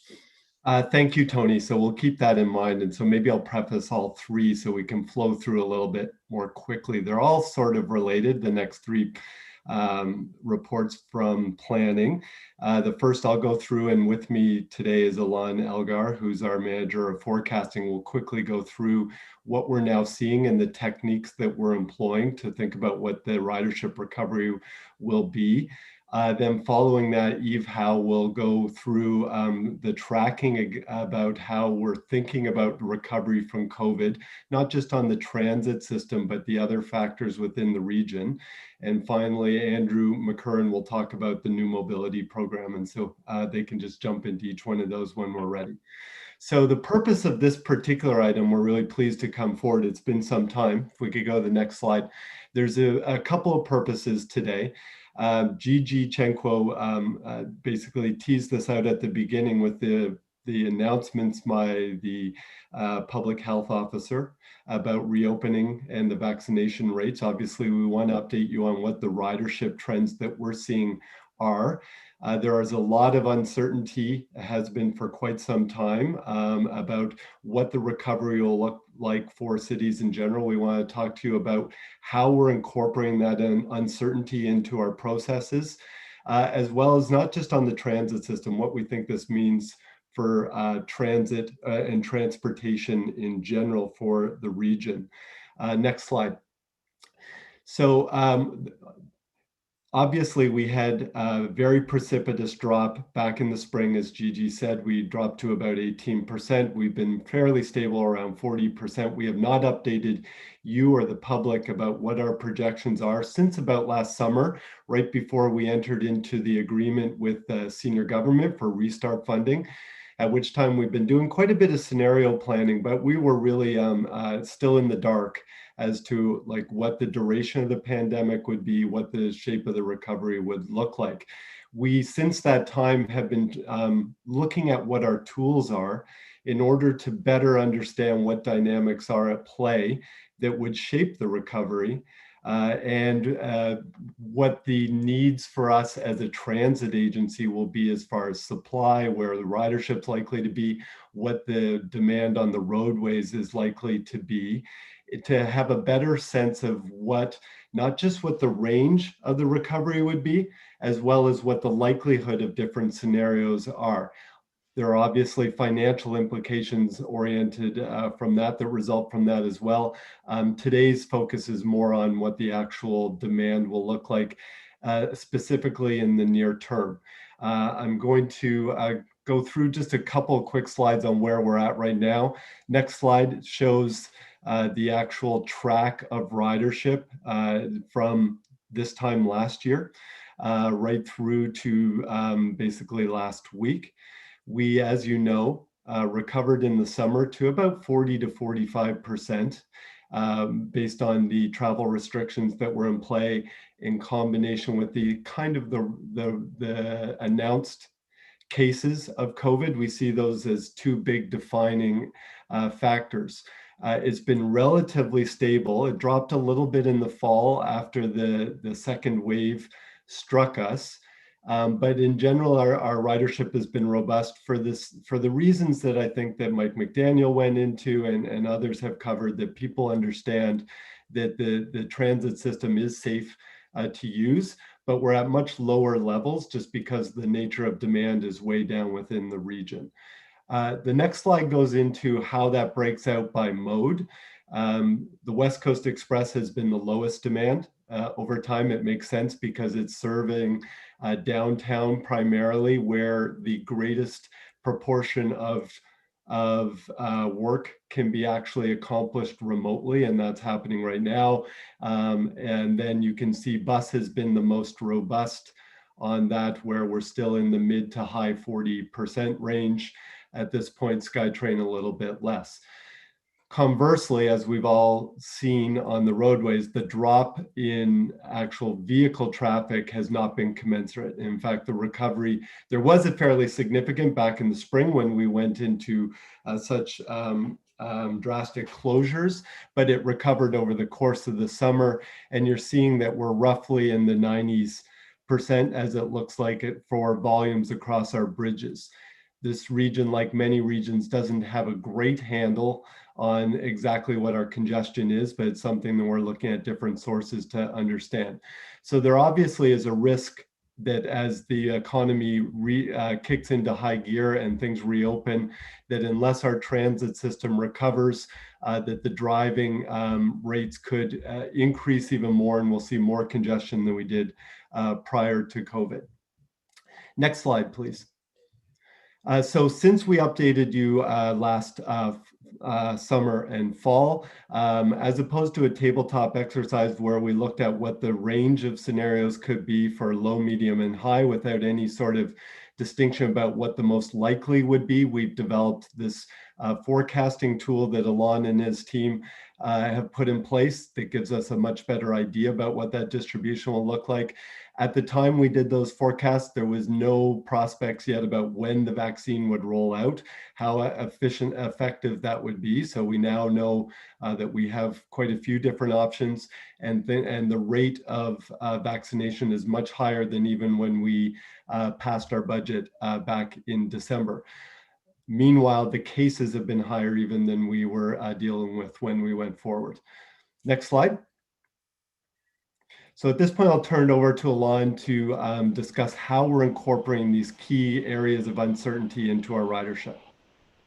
Thanks, Jeff. So as Jeff mentioned, COVID introduced significant uncertainties into our planning.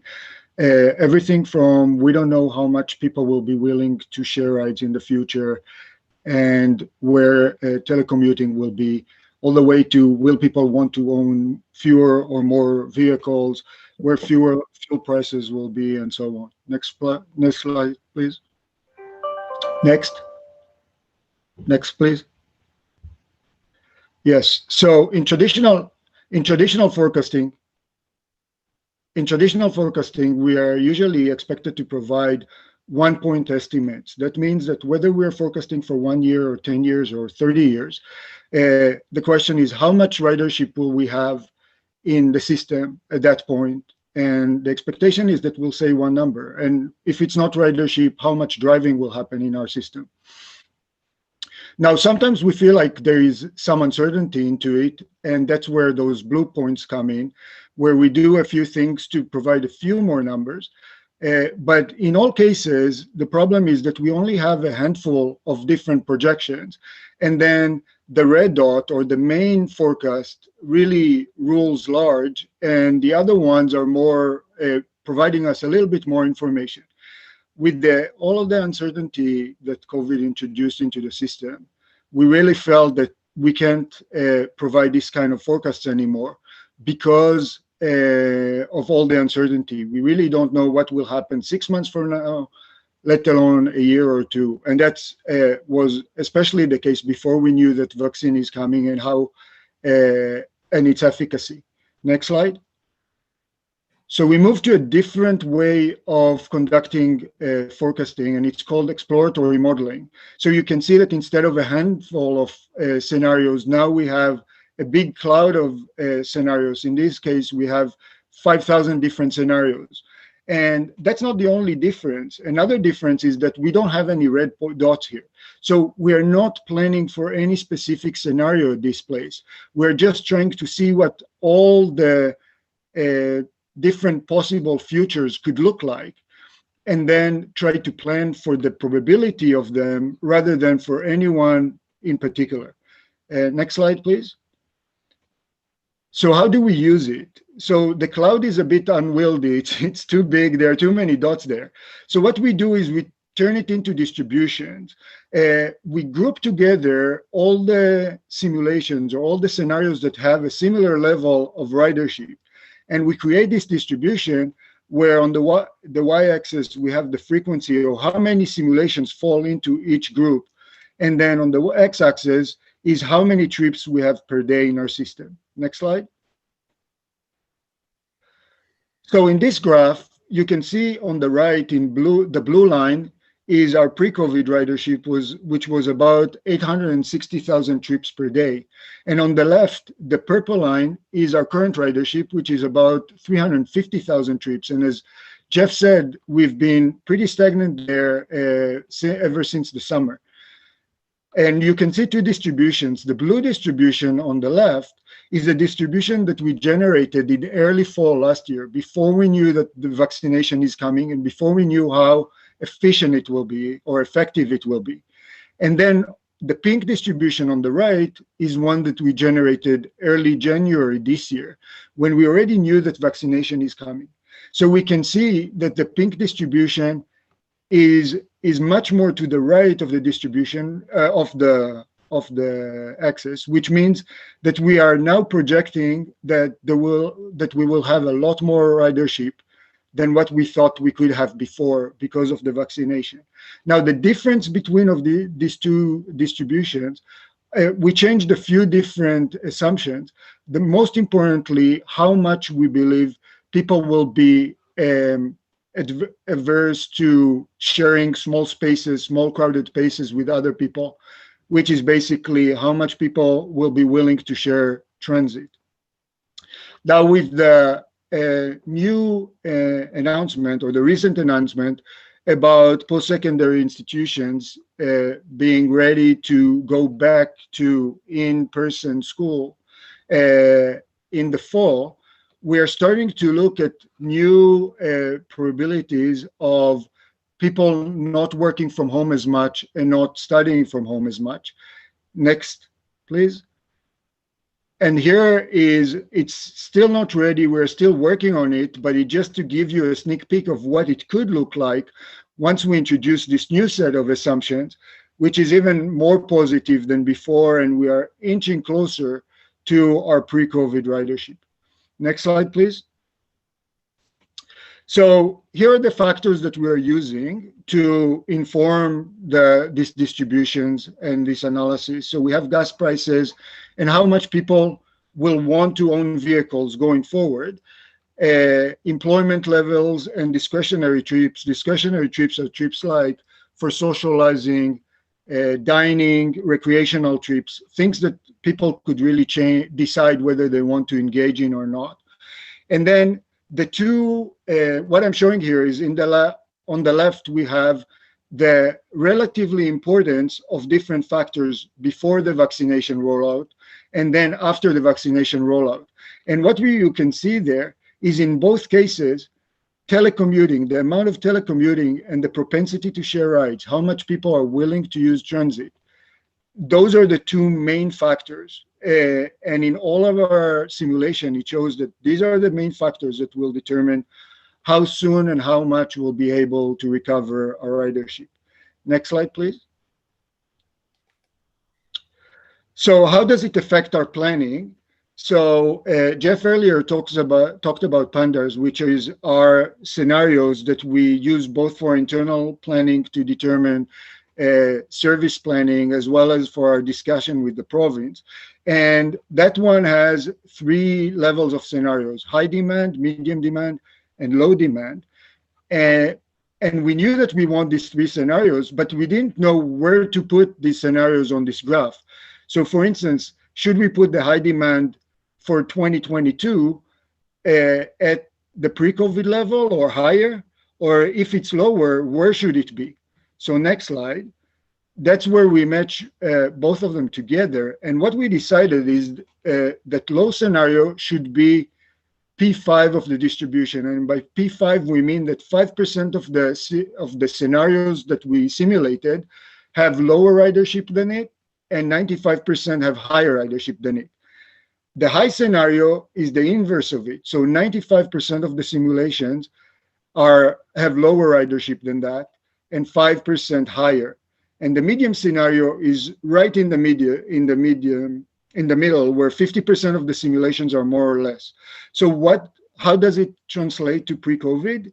So what it says that in 2022, according to our low scenario, we'll have about 70% of the pre-COVID ridership.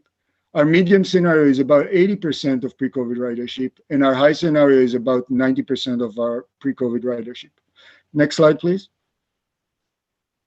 So maybe I'll just finish here. Thank you for that from Alon. So we are updating it, as Alon mentioned, to the most sort of current timelines, and also informed constantly by new stats, whether it be Statistics Canada giving us better information about what segments of the population can work or school from home, and so we can refine this going forward. It looks like our newest forecast will be a couple percentage points higher, and also starting to narrow the band a little bit. That will inform both what the service planning is that we're doing in this fall and into 2022, the work that we're doing with you and the Mayor's Council and the province about what the recovery will be. We'll have to translate that into revenue losses and what the gap will be going forward. We're also using this technique on the big projects, whether it be the gondola, the UBC extension, the Surrey-Langley SkyTrain. You know, you've been asking us, and as have other people, what will COVID mean to those long-term trends? So we are applying the same approach to come up with a range to better understand our decisions resilient to this. I just want to say, so modeling doesn't fix anything, but it does give us a better level of confidence. Are we planning efficiently and accordingly and not putting all of our eggs in one basket? This approach that Alon and his team have been doing, we've been sharing that with the International Transit Association. They say it's best in class. It's actually probably nobody else in the world has been doing this. So as we share it, we're learning more and try and make it stronger and stronger so that you have better inputs to your decision making. And that's it from us, Tony. Great. Thank you very much, Jeff. Well, that's actually very positive in terms of the outcome of this latest forecast, although, as you said, it's just a forecast, but it's better to have a positive forecast as opposed to a negative one. So that's good. Number of questions for you, Jeff. I'll start with Karen first. Thank you, Tony. Thank you, Alon, for your modeling, and Jeff for your work on this. Alon, I have a question for you around the first set of scenarios that you run, that you showed us with the 5,000 scenarios and the pre-COVID and the post-COVID, pardon me, the pre-COVID and the where we are today. And I wonder if you could comment on the fact that where we are today is on the far left tail of that distribution. Is that, and that doesn't give me comfort, that concerns me a little bit. And I'm wondering and that was without the vaccine, and of course, without the other factors that you subsequently applied. Is that because of the fact that we're thinking it's next year, 6 months from now, or 12 months from now? Is that why we're so far off on the left tail there? Yeah, that's a really great question. So the reason that why we're really far on the left tail is actually by design, and that's because until recently, until we had all of these high efficacy vaccines, we knew that two futures have to be included in our distribution. One is the pre-COVID one, because we couldn't say that we absolutely can't get back to pre-COVID ridership level. But the other were the current ridership one, because we said, we don't know if anything will get better than today. And that's why we built the distribution in a way that basically touched those 2 points. Those 2 points were still possible. Now that there is all these vaccines coming, and we think that we'll have most of the population vaccinated, if not in the fall, then by the end of the year. And there will be this kind of herd immunity where most people feel a lot more comfortable going back to transit. Then we sort of felt like we don't have to be completely married to where we are at right now, and we can start changing the parameters or the ranges of the different factors of uncertainty to allow us to move on from it. We are not going all the way to pre-COVID where we have only one set of assumptions. We actually let them have a range, but we are reducing the ranges that some of them have to reflect what we think vaccination could look like. That's great. Thank you very much for that explanation. That's very helpful. Thank you. Okay, thank you, Karen. Murray?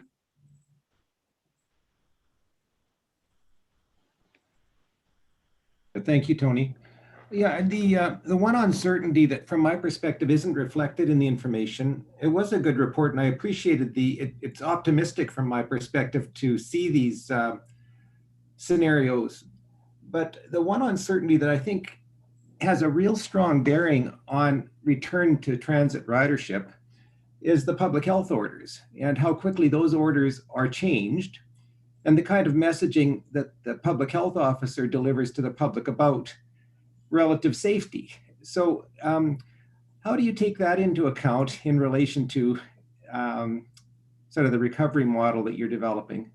I believe that that's probably one of the more stronger factors that people consider in deciding whether transit is safe or not.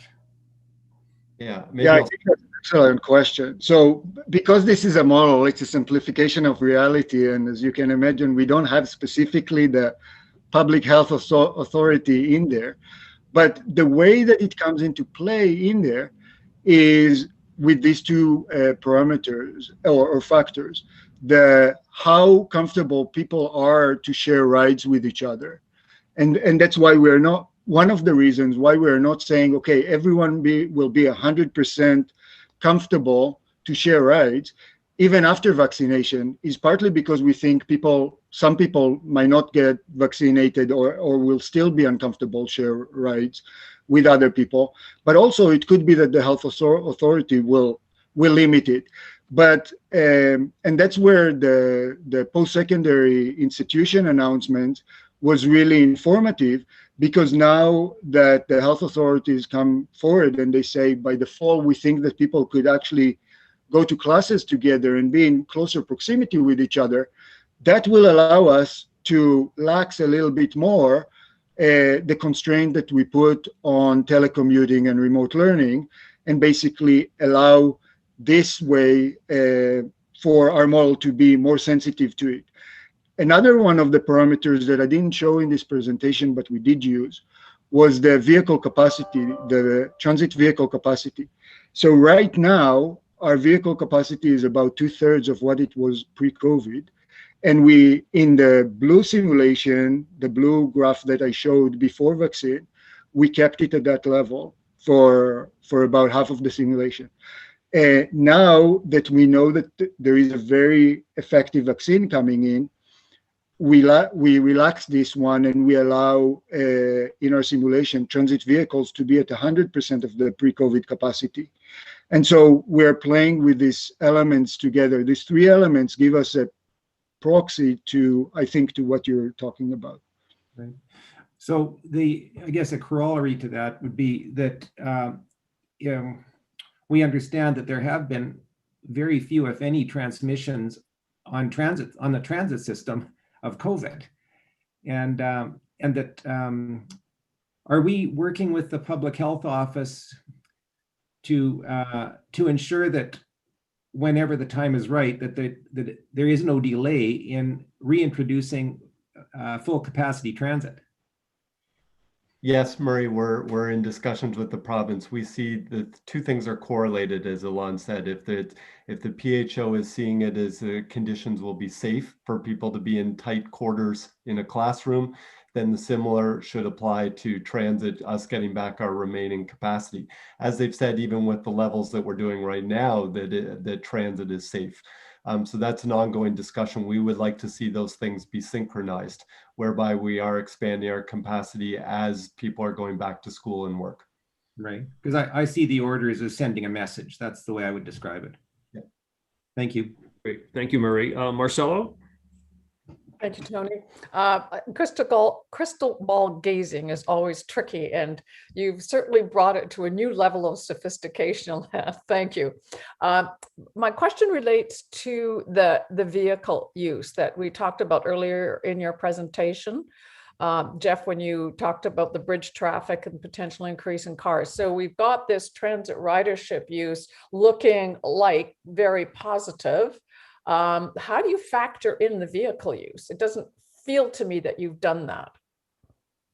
Well, you could, and Alon could speak to this, you could actually produce the same amount of forecast from this on what the amount of driving within the region will be. So they look at things like auto ownership, which the propensity to own cars may, desire during pandemic may have gone up, but that was countered last year because of economic activity where there actually there was a drop in the amount of cars purchased. So that does factor in. We can come back to you with what we see the driving looks like in this as well. I will say, we're concerned to the degree that it's only in the mid 80s, our mid-range, or low to mid 80s. That still is obviously quite a gap from where we were pre-COVID and where we thought we would be. And so to the degree that drop is because people are working or school from home, that's okay for congestion. If it goes to transferring to modes, that's where we're going to be in gridlock. Yeah, that's my concern. Thank you. Thanks for addressing that. Thank you, Marcelo. So I don't see any other questions, Jeff. So why don't we move on to the next item on the agenda, which is basically a progress update on the near-term actions with respect to our response to COVID impacts. I'll turn that straight over to Eve Howe, our manager of policy, and she'll spend a couple minutes. I know we're behind time, so we'll go quickly. Okay. Great, thank you. Looks like that we're looking for the slides for that, but I can give a bit of an update while we dig up the slide deck. So back in June of last year, the board received a report where we were starting to talk about what the impacts of the pandemic were having on the regional transportation system, which we heard lots more about and have a better handle on now. In September of last year, we brought a report that lists a bunch of potential action items that we could be taking to really advance the positive things we were seeing and mitigate against some of those negative things that we were just talking about that we anticipate coming out of the pandemic.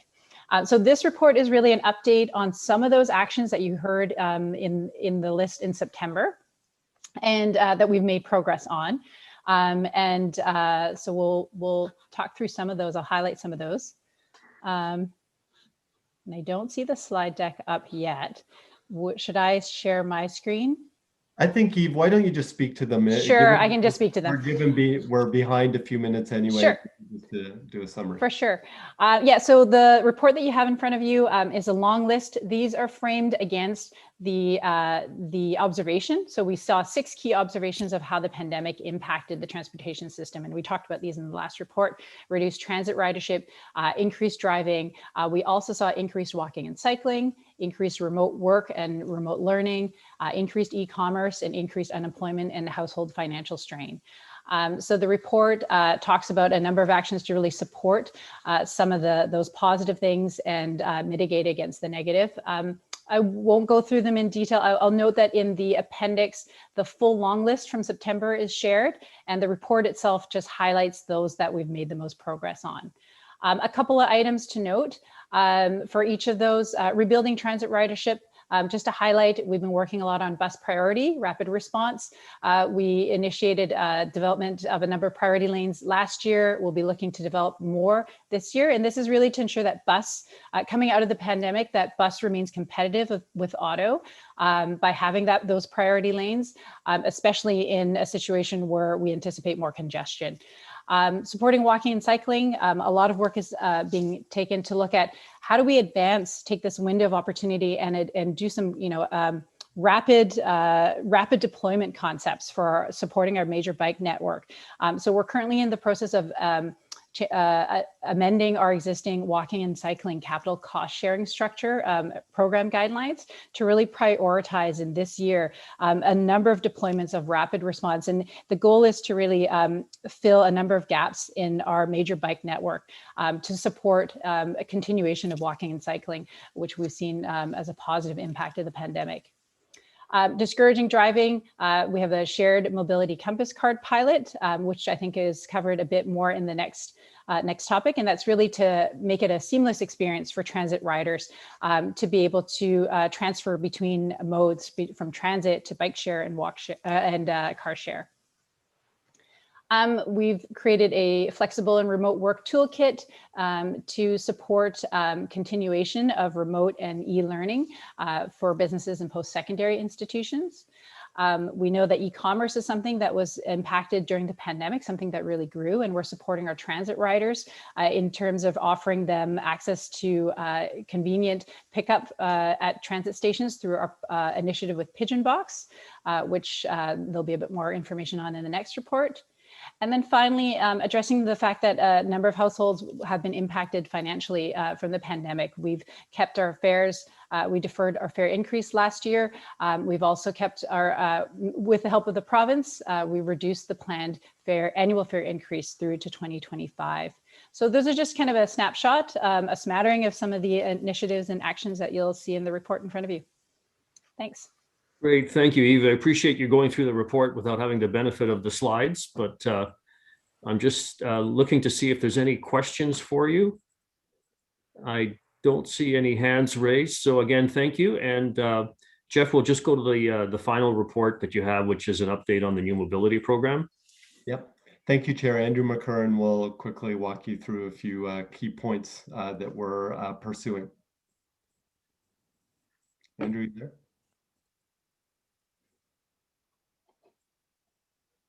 Oh, did we lose Andrew? I can do so. Can we go to the next slide?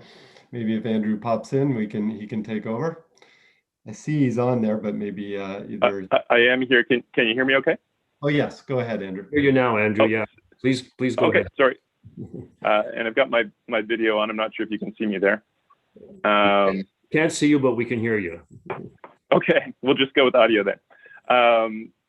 So yeah, the new mobility program, as you know, is funded in the phase 1 and phase 2 investment plans. And we just wanted to give you an update that as a result of budgetary challenges with COVID, we have scaled back the funding by about half, but there are a few key initiatives that are still underway. And so we wanted to give you an update here on those. We'll start focusing on the open innovation call. You can see in the report, there are 3 years now of open innovation calls. We've got some good results. For the first 2, the one that just closed this past fall, we made the focus for the challenge statement on how can we improve the health, safety, and public trust as we welcome customers back to public transit in the context of the pandemic. So that closed just a few months ago, where we received about 90 submissions, lots of interesting ideas, and we're in discussions with a few of the shortlisted proponents right now. So we'll be looking forward to making some public announcements about those partnerships in the coming weeks and months, we expect. The 2019 Open Innovation Call, the theme was around how can we make the customer experience at transit stops and stations more enjoyable. Out of the 45 submissions, we moved forward with 2 of them, Pigeon Box, which installed lockers at 3 SkyTrain stations that individuals can use for goods delivery through any e-commerce site. So we're in the process still of evaluating the ongoing performance of that project, and we think there's likely potential to refine or continue that offering. There were some others that we ended up not moving forward with as a result of the pandemic, but that are potentially interesting ideas to move forward after COVID. The 2018 Open Innovation Call, our first one, the focus was around seamless mobility. And as Eve mentioned, we already did a prototype. We've shared the results with you previously on that for a shared use compass card in partnership with Mobi, Modo, and Evo, so bike sharing and car sharing. So individuals who participated in that prototype could access vehicles, book trips, and invoice and pay all through one seamless account and one card. That was a small scale prototype that used a lot of manual kind of workarounds to make it work. We're now in the process. We think that's a really promising area for us to focus more of our attention. So we are spending some of that budget that we've maintained on expanding that project into a larger pilot. We're looking to recruit about 1,000 individuals, members of the public, this summer to participate in a larger scale pilot where people can plan, book, and pay and access vehicles for all 4 of those services. So we'll have more to report on that probably in the next cycle. And then lastly, I just wanted to highlight the shared use van pooling pilot that we started a small scale prototype with maintenance workers at UBC. There are 10 vans running there. Even through COVID, those have been continuing actually quite effectively. And we're looking at opportunities now to consider scaling that up to a larger pilot. If there's again, interest from industrial parks or business parks, and there's a way that we can make that work without substantial subsidies from TransLink. So those are the key initiatives we wanted to highlight for you today. Great, thank you very much, Andrew. I'll just wait and see if anyone has any questions for you. I'm seeing no hands. So again, thank you for the report. Jeff, did you have any concluding remarks you wanted to make? No, I think, Chair, we're good. I just wanted to emphasize that we'll continue to track these. That we think that the response during this period where people's behavior patterns are in flux is really important. And so the way that we provide options, like Andrew just spoke to, that could be cost effective in the future, and to Marcella's point, are really mitigating against increased congestion, we think are going to be critical. And that's how we're prioritizing both the new mobility efforts and the efforts of our cost share programs. And so we'll report back on the efficacy of that in coming months. Great, thank you, Jeff. I think it's important that we continue with these innovation projects so we don't lose sort of the momentum that we've built. We look forward to hearing progress on them. Okay, I think we'll move on to the next item on the agenda, which is our 2021 property tax bylaw and 2021 replacement tax bylaw. And I think Chris Dacre, our CFO, is going to speak to this. Yep, thanks, Tony. If you could move it to the next slide, please. Thank you. Okay, so the 2021 property tax revenue to be collected through the rate setting process includes two separate bylaws, the property tax bylaw and the replacement tax bylaw. And as guided by our legislation and the approved investment plan, the property tax revenue increase over last year includes 3% for the annual statutory increase, plus 1.2% for the development growth rate in our region. The replacement tax remains at 18 million. It doesn't increase year over year. So the calculated combined revenue for the property tax and replacement tax is 435.3 million. Next slide. So this shows the residential class rates per 1,000 assessed value. The rate is increasing 2.7%, and this equates to about an $18 increase to the average assessment.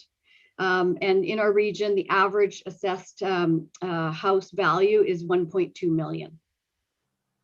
So the report details the other property class changes, and the rate is determined just based on, we reverse engineer. We have our revenue that we need to collect, and we reverse engineer that to the assessed rolls that are obtained by the assessments. So it's recommended that the board approve and adopt these bylaws effective January 1st, 2021. Okay, great. Thank you, Chris. So we do have a resolution, and we're seeking approval of that resolution with respect to the property tax bylaw and the replacement. So I'll have someone move that. I'll move it. Larry here.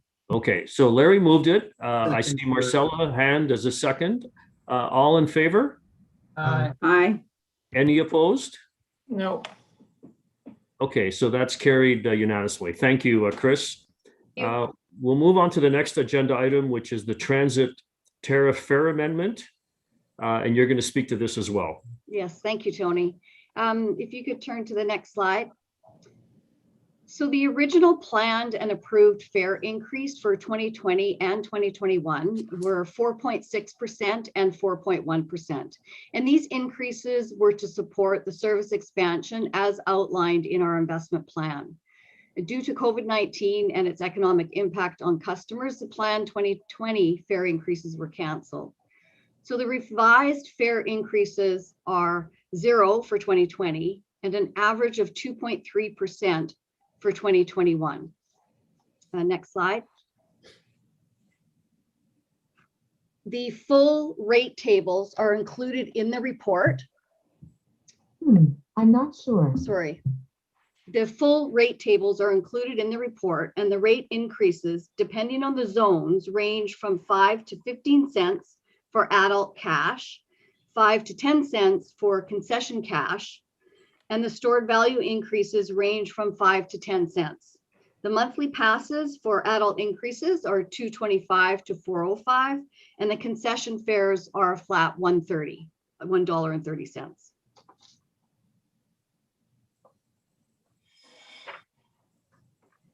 So, and Tony, it's recommended that the board approve and adopt the South Coast British Columbia Transportation Authority 2018 tariff bylaw number 139-2021, please.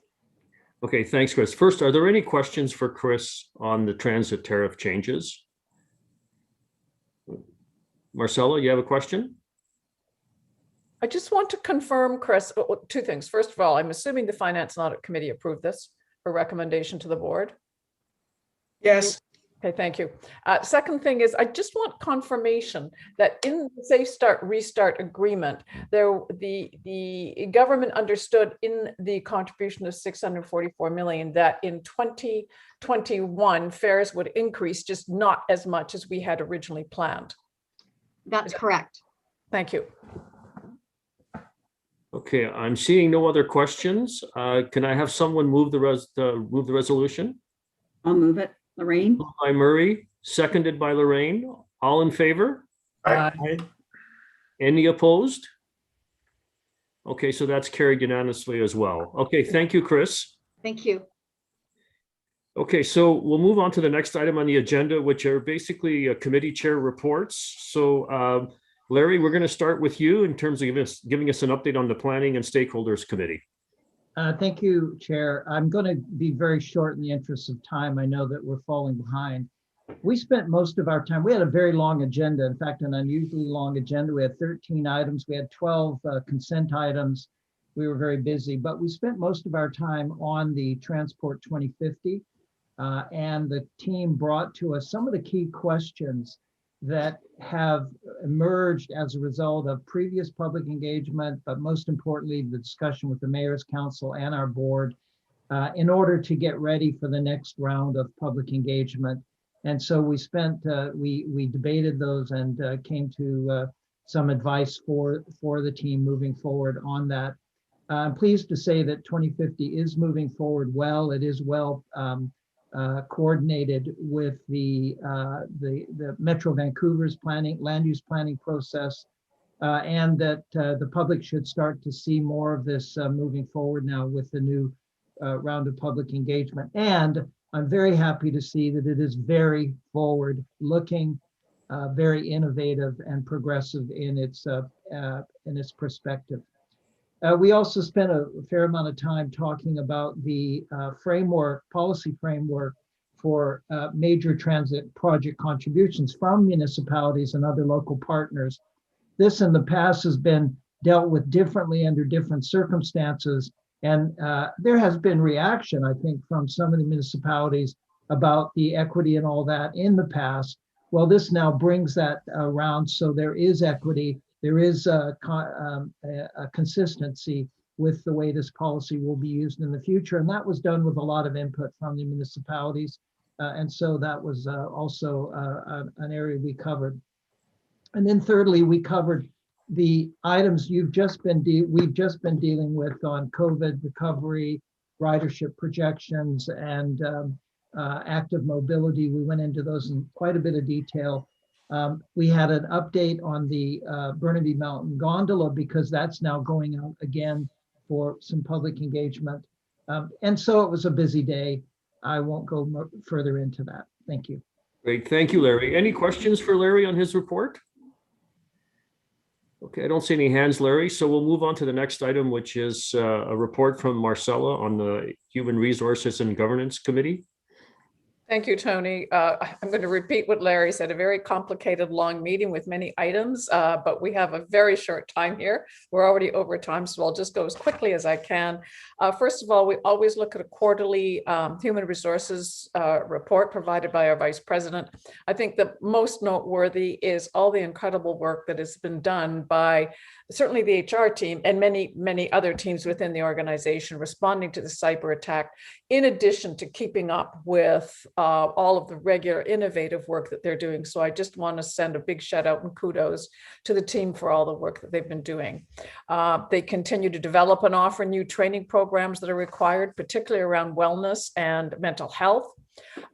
We looked at the enterprise workforce, which at this moment in time is stable, a very small growth. And you heard Mike speak about the needs for increasing staff. We talked a lot about the gender ratio in the organization, and we talked about the new equity, diversity, inclusion framework and how that is going to be unfolding. And as many directors know, some directors, as well as obviously management and others, have participated in EDI training. So thank you all for all of your time in doing so. We then looked at board evaluations, ongoing improvement of this particular board and how we work, as well as looking at the screening panel process and the how we were going to approach looking at recommendations to the screening panel.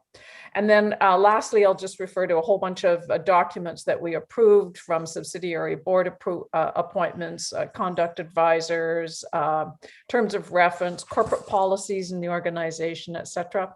And lastly, we had a good look at the return to work program, which is of deep interest to all employees, including board members. So thank you. That's my report. Great. Thank you very much, Marcella. Does anybody have any questions for Marcella? Looks like we're good to go. Okay, so we'll move on to the next update. And next update is from Sarah, who's going to give us an update on the Finance and Audit Committee meeting. Okay, thank you, Tony.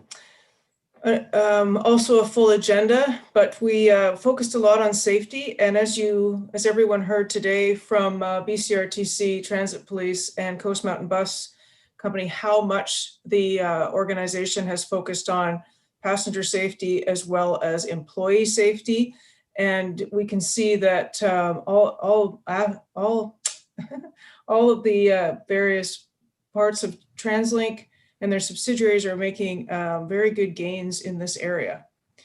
On IT, our CEO already acknowledged the team's response to the cyber attack that occurred before Christmas. And we went through this in detail, as well as plans going forward. As Gigi said, the work is not done, but there is an excellent plan in place to finish the work, as well as strengthen the organization going forward.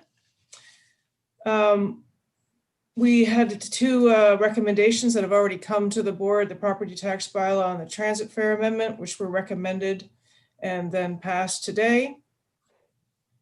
We also heard from internal audit and went through a number of the projects that they have been that have been underway for the past 6 months or so. The team has been able to progress these projects in spite of the pandemic and working at home. So I just want to thank the team for that. Some very interesting results from their work. TransLink is an organization that is committed to continuous improvement, and the internal audit group is a big factor in this goal. We also approved the internal audit plan for the upcoming year.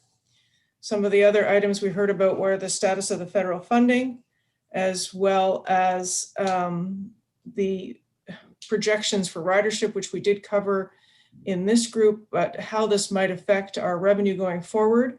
The help that we have received from the provincial government has helped stabilize the organization for 2020 and 2021. We're looking forward to 2022 and beyond, both in operating as well as our capital program, and how we will be covering the costs associated with both of those. And then there was a large consent agenda. Part of that agenda was hearing about the Patella Bridge condition, as well as the replacement project, which is ongoing, and other items such as the initiatives around the Surrey Transit line, or Surrey-Langley system, as well as the Millennium Line extension that is already underway. Thanks, Sarah. That was indeed a full agenda. It was. So I'm just wondering, is there any questions for Sarah on her report? Yeah. Marcella? I did have one, thank you. With respect to the Patillo Bridge replacement, and I know in our consent agenda, we've got the monitoring report. Did you discuss whether or not anything about the condition and the monitoring of the bridge changes or is affected by the delay in the construction of the new bridge? Do we have more of a risk, or are we pretty much the same? I think it's probably best answered by engineering. If anyone is on, we did have that discussion, Marcella, but I don't want to misrepresent the risk. I'm on. This is Jeff Busby. Thank you, Jeff. Hi, Jeff. Thanks. So we have a wide variety of monitoring activities, and those are ongoing. Mostly these are about maintaining the integrity of the deck and the railing. Those activities are likely to continue. We do understand that there are some challenges on the replacement project, and once we receive some more information from the province about the extent of that, we'll come back with a more detailed assessment of whether that's going to change any of those approaches. Generally, we keep a very good eye on conditions, and so I think that the more likely issues will be if there is an extension, perhaps some more significant interventions on the deck, which would consist of greater traffic impacts. We had some of those in 2015 and 16, if you'll recall, as we worked to stabilize the deck condition. Thank you, Jeff. Appreciate it. Okay, thank you, Marcella. Not seeing any more hands there. I think we'll just move on to the next item on the agenda, which actually is the consent agenda. There's a number of items there in the consent agenda. Does anyone have any questions on any of the items in the consent agenda? It's Larry here. I'll move the minutes that need to be adopted. Okay. Seeing no other hands. Larry, are you also prepared to move just acceptance of the whole consent agenda as well? Yes. I'll second it. Marcella, second. All in favor? All in favor? Aye. Any opposed? Okay, so that's carried unanimously. Okay, great. Thank you very much. So that brings us to the end of the public board meeting. So first of all, I want to thank all the presenters for their presentations and for the work they did in terms of preparing for this board meeting. I want to thank all of the guests who took time out of their busy days to attend this board meeting. Appreciate you making that effort. Our next quarterly public meeting is on June 17th, and we look forward to seeing you at that meeting. And with that, I will bring the meeting to a close. Thank you, everybody, for participating. Bye-bye.